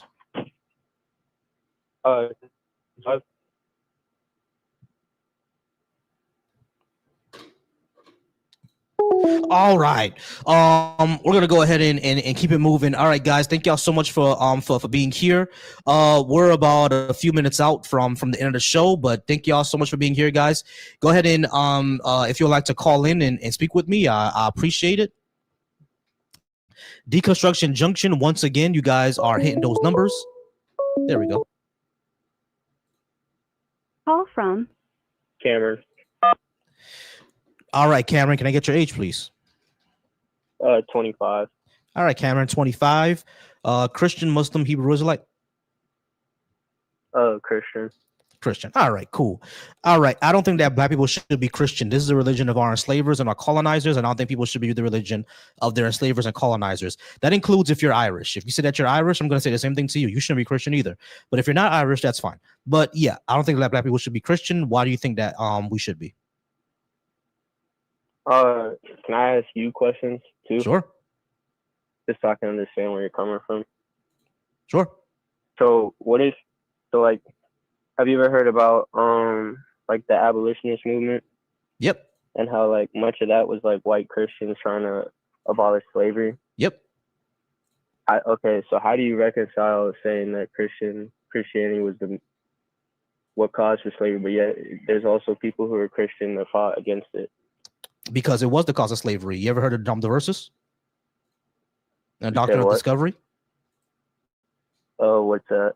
The Dom DeVersus and a doctrine of discovery were paper bulls that were sent out by the Catholic Church that allowed basically European explorers to basically enslave anybody who was a pagan, which were the Africans were. Muslim or pagan, as a matter of fact, which a lot of Africans were. Actually, all the Africans were. They were either some sort of Muslim or they were African traditional religion. And the paper bulls said that people who are going out to explore can go ahead and enslave them and force them to be Christian. So you're saying, okay, so was there slavery before Christianity? The concept of slavery, of course. But we're talking about like the transatlantic slave trade, European colonial. Hold on. Let me explain. Right. We're talking about the transatlantic slave trade. We're talking about colonialism. I'm not saying that, slavery that happened in the ancient Roman Empire is because of Christianity. Christianity didn't exist back then.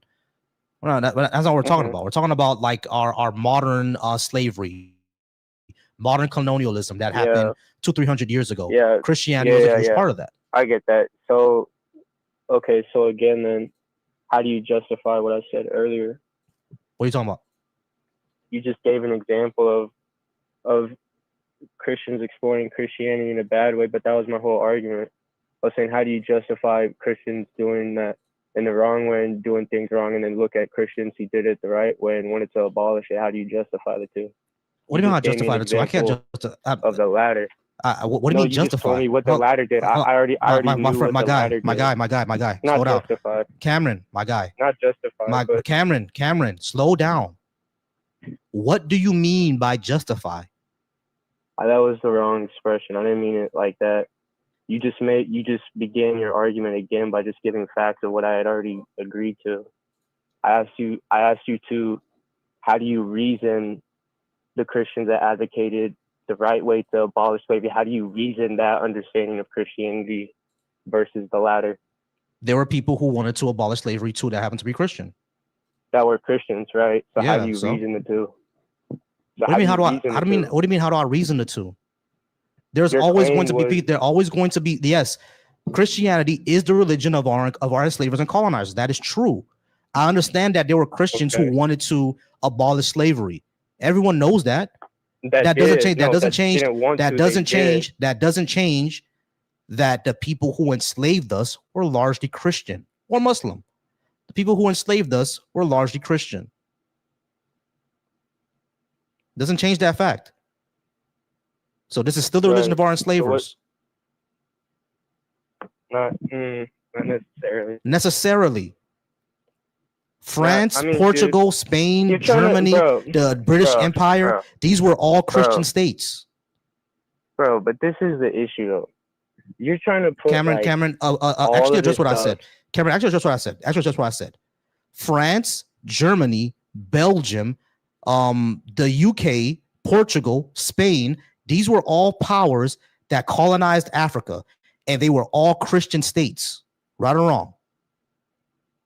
Yeah, I understand. Yeah. That. So our enslavers were Christians. Our colonizers were Christians. We understand that there were people who were Christian that were against that.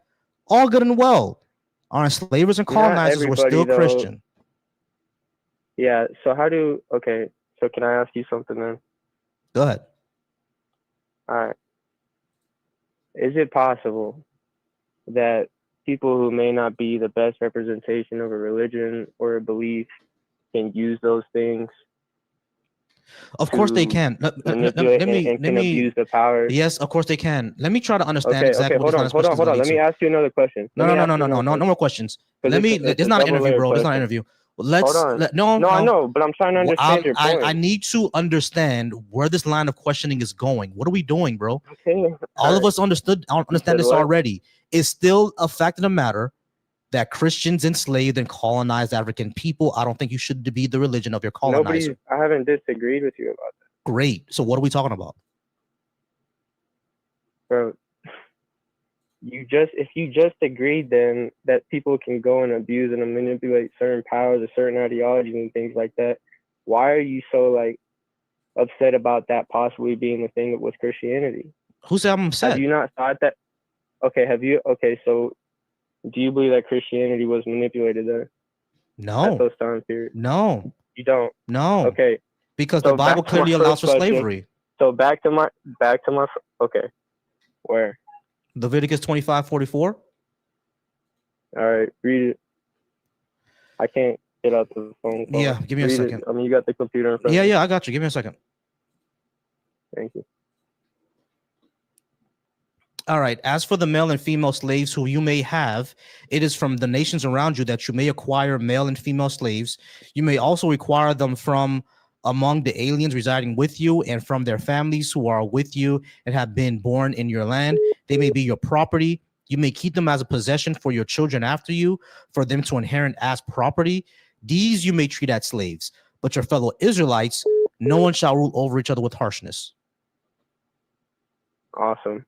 Okay, now tell me what it is that Christians teach and believe about the Old Testament. It's the Old Covenant. Exactly. Okay, so what have Christians or what have Christians or secular scholars said that aren't, biased like people from wherever you're reading all your stuff at? What do they say about the Bible Old Gateway? Testament? I'm reading this from Bible Gateway, my friend. Bible Gateway is now biased. I mean, the Bible. Sure. Bible verse. The Bible verse is Bible verse isn't going to be. Yeah, I'm reading this. Hold on, listen. I'm reading this Bible verse from Bible Gateway. So don't make the assumption. I never said anything about the Bible. You said verse. I'm reading a biased source. I'm reading Bible Gateway. Like the subtle. No, I'm talking about your whole argument in general. What about my argument in general? Ideologies that you're speaking about come from certain places. No, they don't. So when we're talking about, no, they don't. We're talking about no. I'm not doing that again. We're not going back to any questions. I need to understand what the hell your point is. Yeah, we understand that that Christians view this as the Old Covenant and view the New Testament as the New Covenant under Jesus. So do the Ten Commandments don't matter anymore then? Do the Ten Commandments not matter anymore?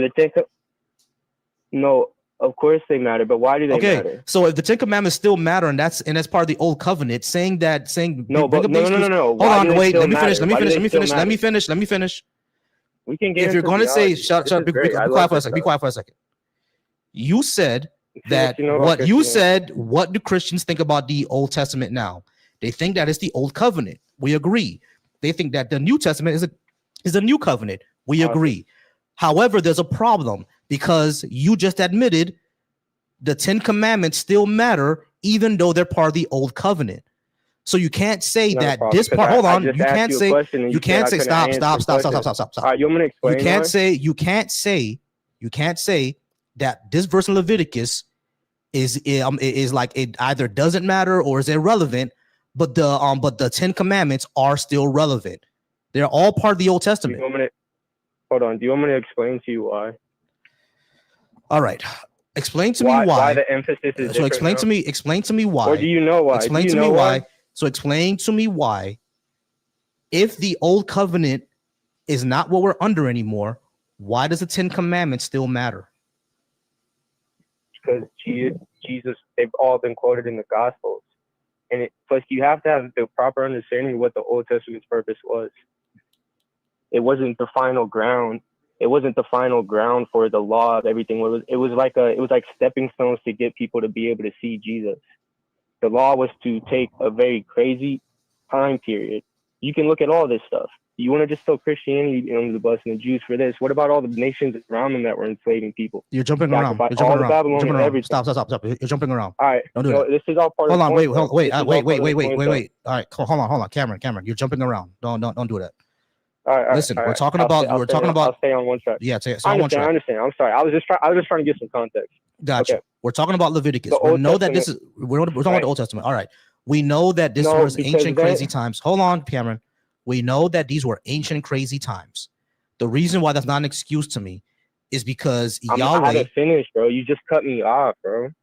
I wasn't done. You gotta let me finish. Yeah, because you were jumping around. Respectfully, bro. I wasn't. No, You were jumping listen, around. Bro, I was trying to I have a follow. hard time. I'm trying to give context so that you can understand what I'm trying to say. All right, but I didn't The understand. historical Hold on. point. All right, so Cameron.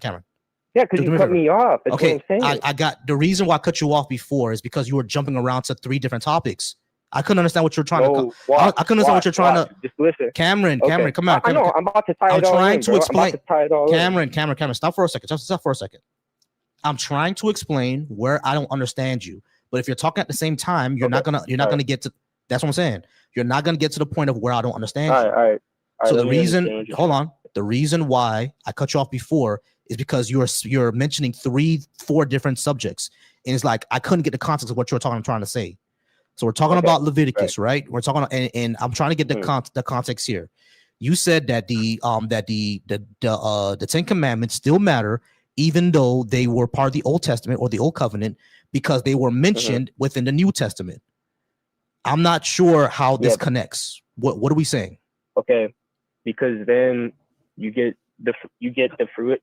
Jesus comes and he does the law perfectly, right? This is what Christians believe. He came and he did the law perfectly. He didn't sin at all. He didn't break any of those Old Testament laws, and he died spotless. So when you understand kind of what the point of the Old Testament was, or the Old Covenant and all those laws that were there and helping govern Israel, you can't understand what I just said about the reason why the 10 Commandments are important, because the Old Testament laws were there to set up that stuff, but it was like a moral code. So like the Old Testament, like 10 Commandment, like an easy way for people who don't understand to think about it, it's like the most basic stuff ever. Like thou shalt not kill. That's why that's like an objective truth. It is not good to kill anybody anywhere, right? To murder is like the original Hebrew understanding. To murder, it's not good to murder anywhere, right? Not good to commit adultery anywhere.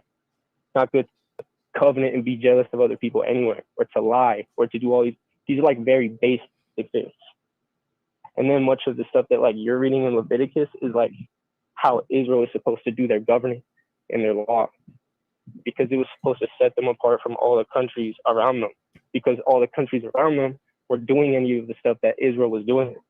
It was to give Israel the chance to stand and be like the light of the area, because they were going to do things differently, and it was going to like be a testament to God's glory. Okay, so a testament. All of that stuff goes into context. So let me understand this. A testament of God's glory. You know what I'm saying? That's why I was trying to piece everything together. Yo, no, my guy, slow down. So a testament to God's glory is to have slaves?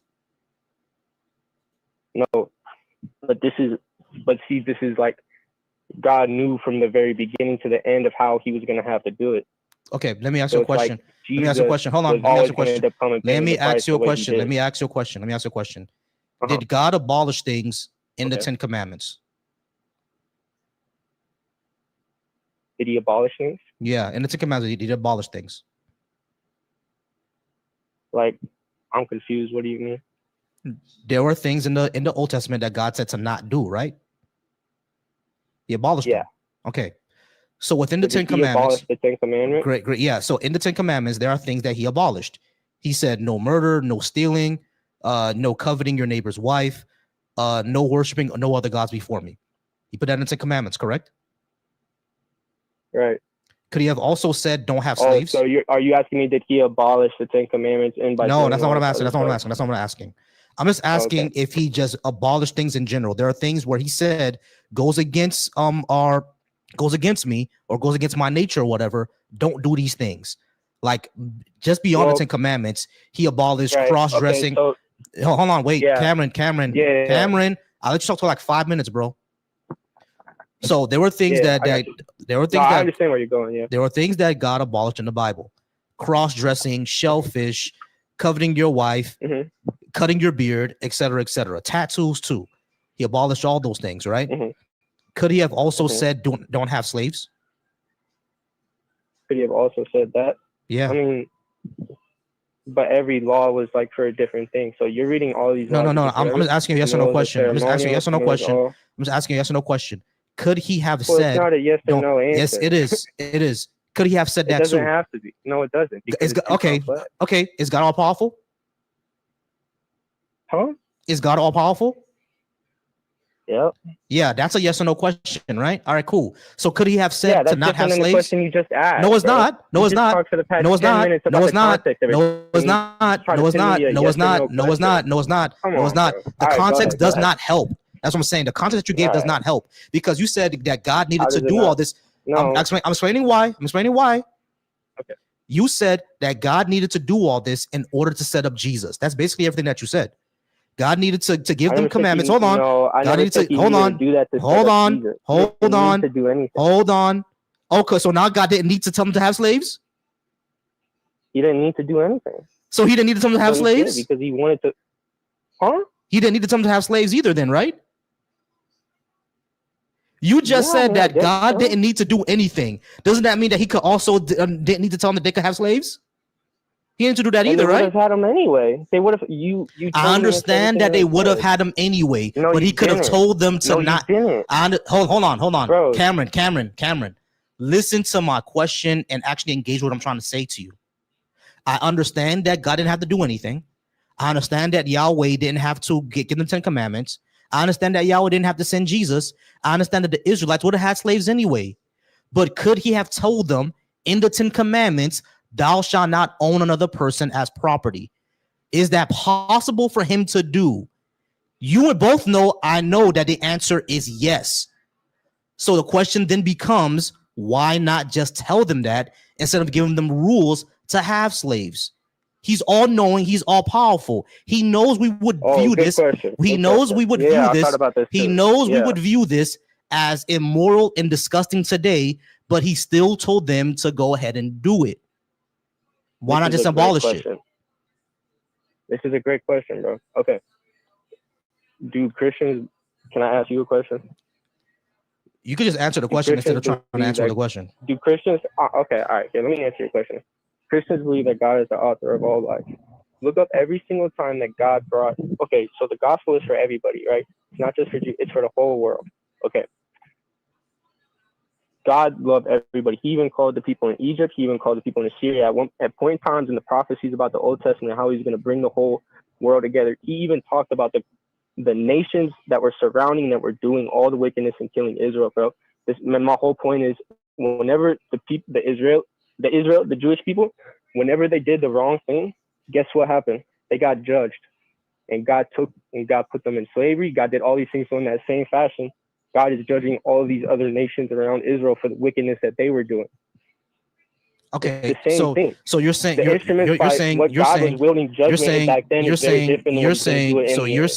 saying that God told the Israelites they could have slaves because he was punishing the other nations? Partially, that's part of the, well, no, I didn't say that's why he's telling them that. It's partially the reason why he allowed it. But no, I'm not. That's not what I asked you, though. That's not what I asked you, though. But this is not what I asked you. This is not what I asked you, Cameron. This is not what I asked you. None of this is what I asked you. Yes. Yes. None of this is what I asked. Hold on, Well, Cameron. you are Cameron. misunderstanding the Cameron. question. Cameron. I'm This is going to everything repeat. that you're asking. Cameron, I'm going to repeat my question one more time because you clearly didn't understand what I was asking you. I didn't ask you about whether God was punishing anybody else. That's not what I asked you.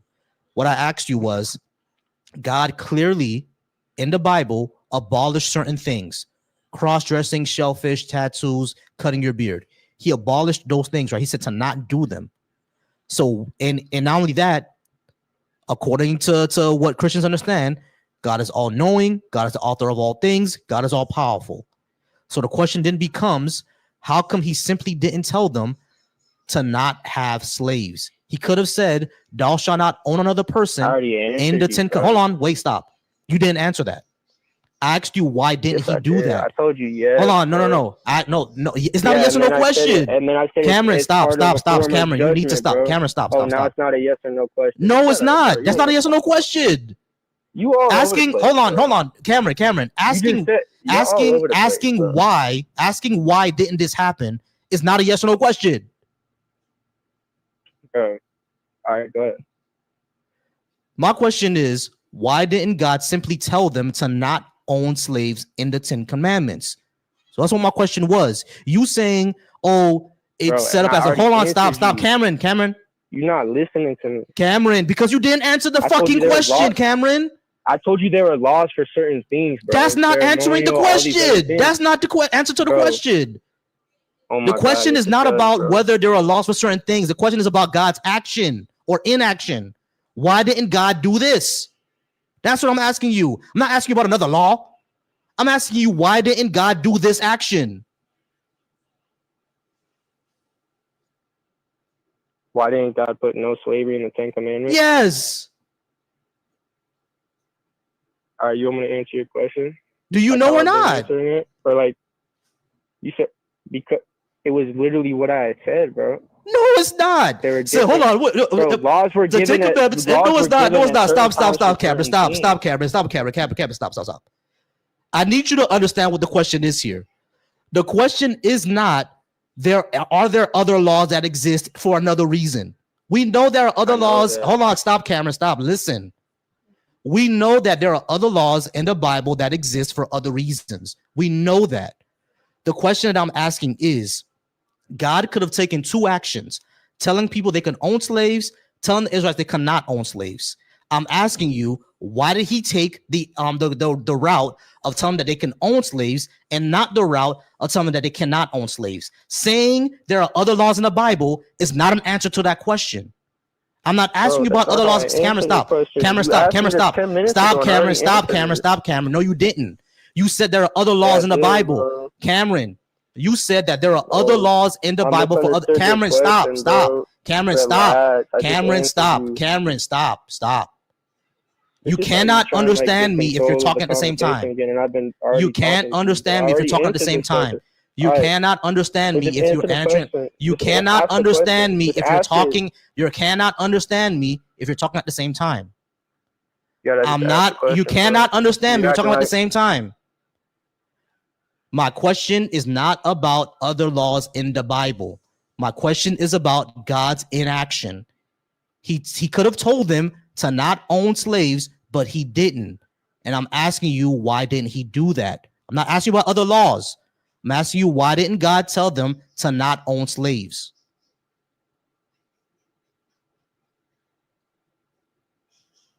You just spent 10 minutes re-asking me the same fucking question. Because you didn't answer the fucking question. You keep answering about other laws. I'm not asking you about other laws, dumbass. I'm not asking you about other laws, dumbass. I'm asking you about God's inaction. Here, bro. Since you can't like understand what I'm saying, let me say it very plainly to you. Since all the context and everything else I said jumped over your head, bro. No, it didn't jump over my head. It didn't jump over my head. I understand the context. I understand the context. I'm gonna let you talk. I'm gonna let you talk. I am going to let you talk. Let me talk. But my question is not about other context. My question is not about that. I understand the context. I understand that there are other laws in the Bible. I'm asking, why didn't God do something? I'm not asking about another law, bro.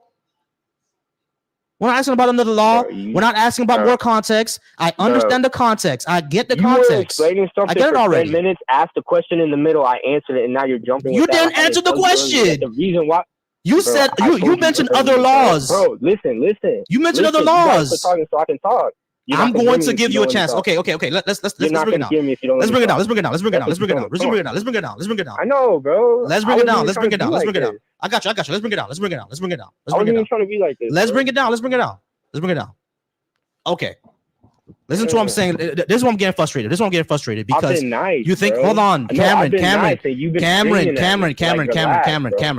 I'm telling you, let's bring it down. Cameron, the reason why I'm getting frustrated is because I truly believe that you think you're answering my question. I truly think that you believe that. Hold on, Cameron. Just give me a chance. I truly believe that you think you're answering my question. I believe you. You think that you answered my question 3 times. I believe that you actually believe that. I truly think that. All right. I don't think you're a bad person. I don't think you're trying to hold on. Wait. I don't think you're trying to be facetious with me. I really don't. You think you answered my question 3 times. Okay, I understand. You think you answered my question 3 times. I understand that, right? What I'm trying to tell you is that you actually didn't. You think you did, but you didn't. The question is not about other laws in the Bible. That's not what I'm asking you.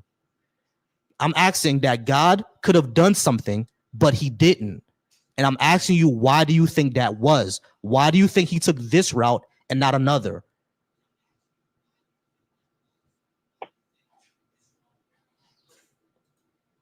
I don't know. Okay, like, cool. Like, cool. Bro, no, that's cool. Like, that's cool. That's fine. Wait, that's fine. Can I be honest though? Go ahead. I feel like there's like a bunch of there's a million different ways that he could have did anything. Mm-hmm. You know what I mean? Like I honestly just don't know. Like he could have did something. He could have tried to alter history and life a totally different way. And personally, bro, I feel like we still would have found something to like try and complain about. Okay. I think like it is a hard, hold on. But like just to speak about the Old Testament law and like the slavery thing in the Bible, like personally, my own perspective, like you know what I mean? Not just saying what everybody else thinks about it. Like you see it the way you do, but in my eyes, the way that I see is like with my understanding of what the Old Testament law was supposed to do to kind of guide people like morally, I find the grace in the law that he had on slavery compared to how everybody else was doing it. But not only to that, but to understand that those countries who didn't have the blessing of God at the time that were around Israel, for him to still be so gracious in the way that he was judging them through slavery and through the wars and everything else like that, for the reason that God even gave Israel the laws and how to do all that stuff, I find the grace of God in that way. Because like, yeah, bro, it sucks, but it's like, it's necessary. Like, it sucks to say, but sometimes, I don't know, dude. I don't know. It's not necessary. It almost feels like it's necessary because eventually it's not necessary, but it's like, it's not, but it's like, when you look at everything else that there is out there in the world, like, you know what I mean? But see, like, where you're at right now morally, I would say we've gotten far because of those abolition Christians that I was talking about earlier. And that's a Christian thing. All right, but it's not a Christian thing, bro, because the first people to abolish slavery in the West weren't even Christian. It was Haiti that abolished slavery in the West. Right. It didn't do it. No, I never said they were the first. But like, all right, but this one I'm trying to say. This one South America. Well, right, no, Haiti's in the U.S. Right, it's in the Americas. All right, so this one I'm trying to say. Like, okay, I get it. You don't know. All right, cool. You don't know. I don't know either. And that's exactly my problem. Because hold on, wait. It could have been for a million different reasons. I get it. However, slavery or this verse, we know what it was used to justify. We know what it was justified because they literally said so, that they're using this verse to justify their enslavement. If God is all knowing, he knew that they would have done that. So it doesn't seem to me that there'll be a reason to say to let them go through it unless he's a sadist and wants us to be enslaved. That would be kind of insane, right? But the other thing that I would say is that I don't see any grace in this, because it's like enslavement is never justified in my opinion. It's not gracious, and not only that, there are orders of genocide and pillage all over these books as well. So I'm not seeing how this is a grace for these nations to go through that for the Israelites to conquer them, enslave them, kill all the men, kill all the boys, and then keep all the girls and the women to themselves. I don't see how that's a grace So to these nations. yeah. So what I was saying, I didn't mean like, I mean, right, because you could obviously just not let it happen. What I meant by gracious was like for God to be able to see what the nations around Israel were doing to the kids, to doing all this stuff, and then yet God going to Israel and being like, no, you're not going to do it that way. You know, because there's still laws like, right, like the things about taking like the female slaves and things like that. There's still laws that the Jewish people had to follow that wouldn't have allowed rape. So how you're understanding taking is like, I don't know where that translates or what the, like the, whatever the exegesis or whatever it's called on it is. But like, I also know though that there were laws in the old not raping. I mean, that's literally rape, bro. Like the moment you take a war bride is rape. There's a reason why war brides are not legal in our modern times. Like for example, right. But that was like my point. Right, but that was my point. But what, Cameron, I want you to understand something. But Cameron, hold on, Cameron. I want you to understand something. In our modern days, in our modern times, you cannot take a war bride. Yeah, I mean, in our modern times, like a military can't occupy a city, take one of the women as a bride, as a captive, and then as a bride. You can't do that in our modern times. The reason why we can't do it in our modern times, per the Geneva Convention, is that we view that as rape. There's no consent there. And the thing is, if God is all knowing, he will immune that too. So, but he gives them rules on how to do it. Yeah, I mean, so it seems like this God is going on whatever the culture is at the time. I understand that the culture of the time didn't really view that as immoral, right? We get that, but my issue is not really with the people doing it; is with the God telling them that they can. Yeah, I understand that, but so like, to my understanding and everything that like I read or whatever, it's like it kind of comes to understanding God is like the author of life. You know what I mean? Like, and God having this master plan to build everything out, like, and how he did it. So it just kind of goes back to what I was saying earlier. It's like, bro, there's a million different ways that he could have did it, but he did it this way. But to answer your question about like, to go back earlier on what you were saying about like Christianity wasn't the first one to abolish it, it was hating. It's like, yeah, I just found out about this recently. My whole claim wasn't necessarily the first country that did it. Like, being the first one to do it isn't, I mean, that's pretty big and that's pretty dope that they did. But my whole point was to throw on Christianity like there wasn't Christian thinkers and Christian believers that were trying to get rid of it. Like, I seen something, but only, I mean, it's still a lot, but 400,000 slaves came from Africa, actually came to North America.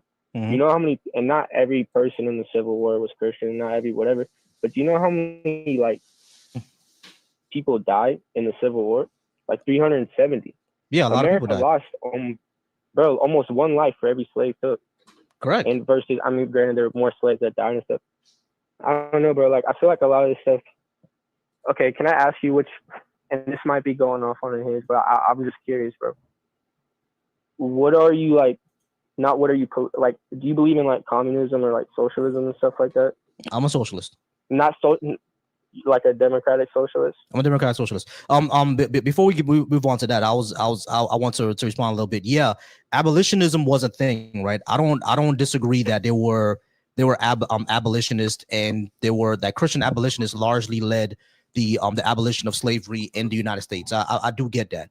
What I'm trying to say is that if we're going to give them the credit for being abolitionists, if we're going to give Christianity the credit for having abolitionists, we also have to give it the blame for having enslavers, don't we?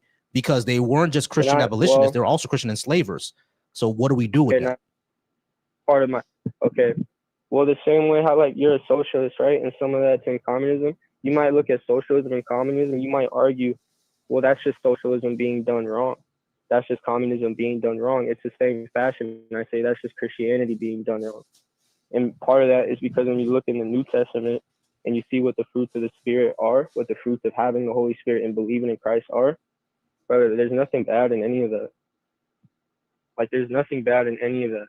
Self-control, being loving, kind, being all these things. So to my point, that's what I would say to you. Can you do that without the Bible? Every example, huh? Can you do all that without Christianity? What do you mean? Everything that you just said, being loving, being kind, etc., etc. You can do that without being a Christian, right? It's not. Well, I mean, yeah, because everybody's capable of doing it. That's why God is just in judging us, because everybody's capable of doing it. Right. But, so if everybody's capable of doing this, and you don't need to be a Christian to do it, I'm not sure why we're giving Christianity credit for all this. Because Christianity brings everything down to the fine pinpoint line. Like if you take Hinduism and Buddhism and some of their virtue ethics, right? Hinduism and Buddhism are starting to, they claim to this virtue ethic or this virtuous idea that comes from a deity, but yet they all believe that some of them all are parts of the deity. So like the wing of authority. Okay. So my whole point was Christianity kind of brings everything together to the fine line. It's like to understand you can see justice, you can see law, you can see order, you can see love, and you can see forgiveness and all these things, right? But it's all based on like one deity deciding it to be, which Christians believe makes it objectively true. Wait. So let me understand this then. You're saying that because Christianity is monotheistic, therefore the other ones don't have as good virtue ethics as Christianity does? Because morality then becomes subjective to what each person wants to say, because it is. Morality is always subjective. Even if the Christian God exists, morality would still be subjective because it's subject to that God. But that's my issue. Is it always wrong to kill somebody? No. Yes. Is it always wrong to lie to somebody? No. Yes. To kill or to murder? Okay. Is it always wrong to murder somebody? Sorry. Yeah. Yeah, bro. Is it always wrong to lie? No. Yes. Is it always wrong to steal? Yes. No. In your day-to-day, yes, bro. It's not always wrong to lie. Yes, it is. No, it's not. Yeah, it is. If someone wants to put a cup to commit a drive-by on your house, should I lie to them and tell me I don't know where you are? Yeah, I'm gonna lie to them. I'm not sure. As a matter of fact, even in the Bible, I see what you're saying. All right. Yeah, even in the Bible, someone got blessed. Yeah, for lying. Rahab the prostitute. Yeah. Yeah, Rahab the prostitute of Jericho. Yeah, I think it's. Yeah, okay. I would have to retouch up on my Old Testament and how that was applicable, because it's like the same thing with "Thou shalt not kill." The understanding of it is "Thou shalt not murder." It's probably something like that, but like in the basic like day-to-day life sense, you know what I mean? Like you're talking to somebody just casually, your girlfriend or your boy, it's wrong to lie.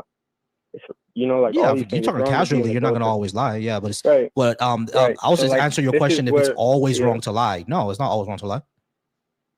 Yeah, probably not like right, and that's what I'm saying. I gotta go back and understand that part, but like in the general sense, you know what I mean? Not in like the most extreme situation, but like in just your general day-to-day. I got you. Yeah, you know what I'm saying?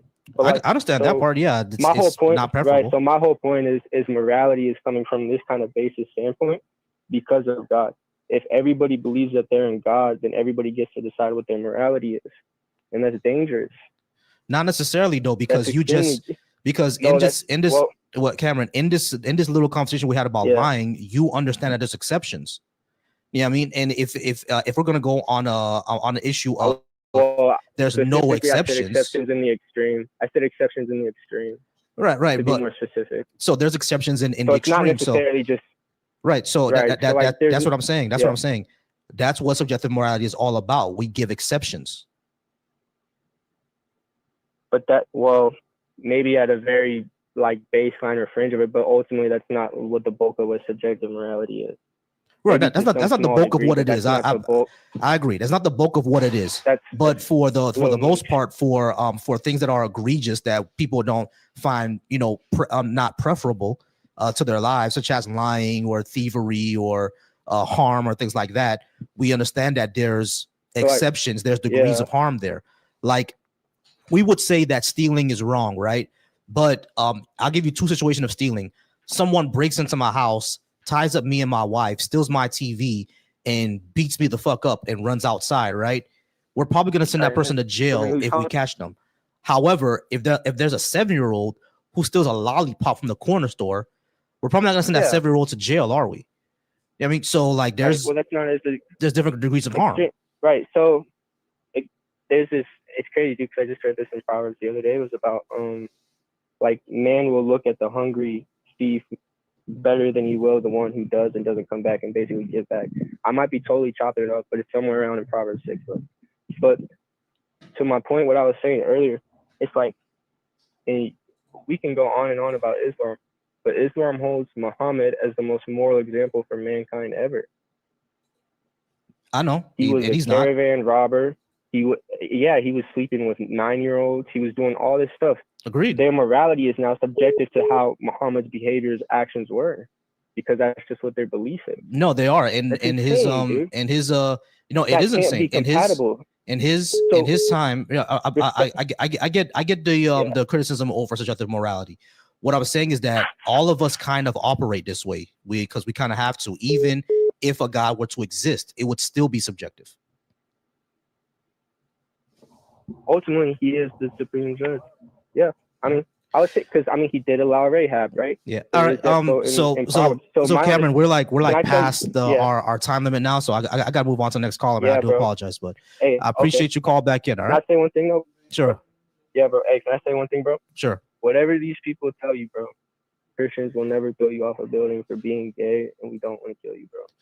There are Christians in Haiti that kill people. There are Christians in Haiti that kill people. There are Christians in Africa that rape lesbian women and kill. As a democratic socialist, if you guys continue to kind of get in bed with these Islamists, they will screw everything up. Who's the Islamists? What are you talking about? They will. Abdul Saeed, Zohran Mamdani. Zohran Mamdani is not Islamist. Ilhan Omar. Zohran Mamdani is not Islamist. Okay, Islam. It's not. They're not Islamists, bro. Hold on. Ilhan Omar, all these people, bro. They're not Islamists. Just be careful, bro. They're not Islamists, bro. Just be careful. Hold on. Cameron, listen to me. Are you gonna say that just because someone is Muslim, therefore they hate us and want to take over the world? Just because they're Muslim? Bro, what did we just say about what they thought about morality with Muhammad? That is their best moral example. I'm just asking you a quick question, Cameron. Cameron, yeah, bro. Would you say that just because someone is Muslim, they're a crazy person who wants to slit our throats and take over the world? The Muslims. I just need you to answer that question, Cameron. Yes, I do. Yes, okay, I do. You're a bigot. You need to do better. All right, guys. No more calls. I have one last person. I'm gonna get out of here because I've been on here for 2 hours and 30 minutes. All right, Soldier. Sorry about that, Soldier. Soldier, how's it going? Are you at least 18 and Christian, Muslim, or Hebrew Israelite? Yeah, it's all good, man. What's going on? I'm 33 and I'm a Christian. All right, 33 Christian. I don't think that black people should be Christian. Why do you think we should be? Well, I think people should be Christian because Christianity is the truth. That's why they should be Christian. How do we show that Christianity is the truth? Well, we show that Christianity is the truth by looking at what Christianity presents. It presents itself in actual history. For one, Jesus Christ, a real figure, lived crucified under Pontius Pilate. The Old Testament, New Testament, rooted in first century Judaism. We have real people, real places, real events that can be correlated to the Bible. Soldier, we know that there are real places, real people, real events in the Bible. There are real places, real events there are real places, real people, and real events in the Quran too. But you're not Muslim. So that doesn't tell us the truth of the matter. The claims of Christianity of Jesus rising from the dead, that can't be shown to be historically true. Like Muhammad splitting the moon in half, that can't be shown to be true either. Yeah, I mean, so the issue is more of the supernatural claims, not whether the people existed. I'm fine with Jesus existing as a person. Did he walk on water though? Yeah, we're talking about why Christianity is true, and we're establishing because it's rooted in history. You know, the Quran makes claims that can be shown to be proven to be wrong. I mean, for one, they say that Jesus Christ didn't exist, and we know that he did. We know Jesus existed, right? But the Bible also makes claims that can be proven to be untrue as well. Well, no, I mean, they can't be proven to be untrue. The Bible is the truth. No, it can be proven to be untrue. Noah's Ark never happened. No, we have so much evidence of Noah's Ark. It's unreal. Yeah, we do. No, we don't. We have we have marine life on top of mountaintops. We have plate tectonics.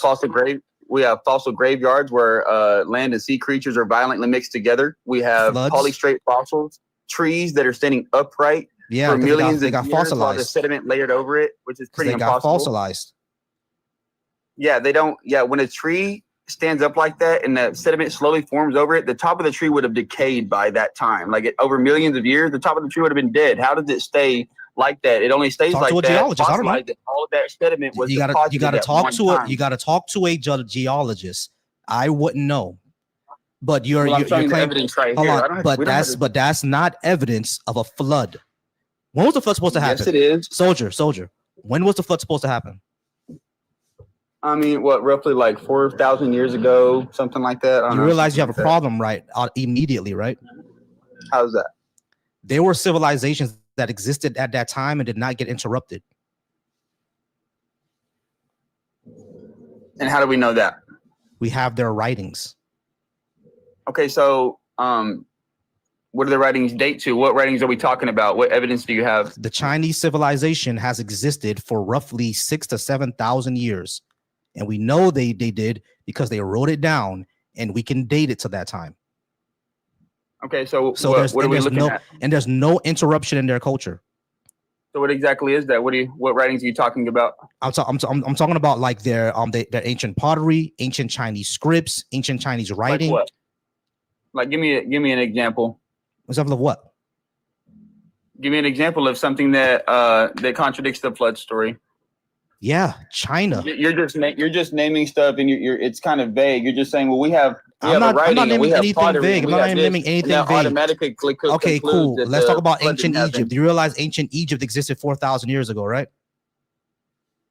I'm not quite sure. I mean, of course it did. Yes, It did. I mean, Yeah, they don't have a flood Yeah. story. There's no interruption in their civilization. yeah, we have a bunch of. I think we have over 300 flood stories across civilizations that And talk about none of them flood match up. Here's the funny thing about that, soldier. Guess where all these flood stories supposedly take place? Guess where all they happen? They all happen near a body of water, like a river or a lake. All of the flood stories, hold on, every single one of them take place near a river, a lake, or somewhere like a gulf, like near some large piece of water. And we know that rivers, we know that lakes, we know that large bodies of water, they flood. Okay, so how do you know specifically? How do you know that they're all tied to a body of water and not a global flood? I looked them up. You so trust your advice and not what the evidence shows? Is that what you're telling me? The only evidence that you just said, soldier, hold on. The only evidence you said is that there are hundreds of flood stories all over the world. Yes, there are hundreds of flood stories all over the world, and all of them take place near a body of water. All of them. Well, that's not the only evidence I said, but I also said that we have over 300 civilizations that talk about a global flood story. Whether the details of those stories are true is a separate conversation. What we have is a unanimous decision that a global flood happened. Number one, not all of them have a global flood story. The Chinese flood story is not global. The Japanese flood story is not global either. I'll give you that a few of them may be global or this or that, but what we have is across 300 civilizations or something like that, we have them talking about a global flood happening. Okay, which civilization? Well, we can look them up. I mean, let me go back to my notes real quick. But while I'm looking that up, like I said, fossil graveyards, marine life on top of mountaintops, polystrate fossils are all evidence of the flood. Plus marine life on top of mountains is because of plate tectonics, my guy. Yeah, how do you think those fossils got there? Because the mountains used to be underwater because of plate tectonics. You understand that mountains are plate tectonics, right? Yes, I understand that. All right. So if these things were underwater and these plates do this, that means they're going to lift, and the creatures that used to be underwater are now on top of a mountain, and they're going to fossilize there. Yes, rapid fossilization would have had to have happened, right? No. Yes, it would have. No.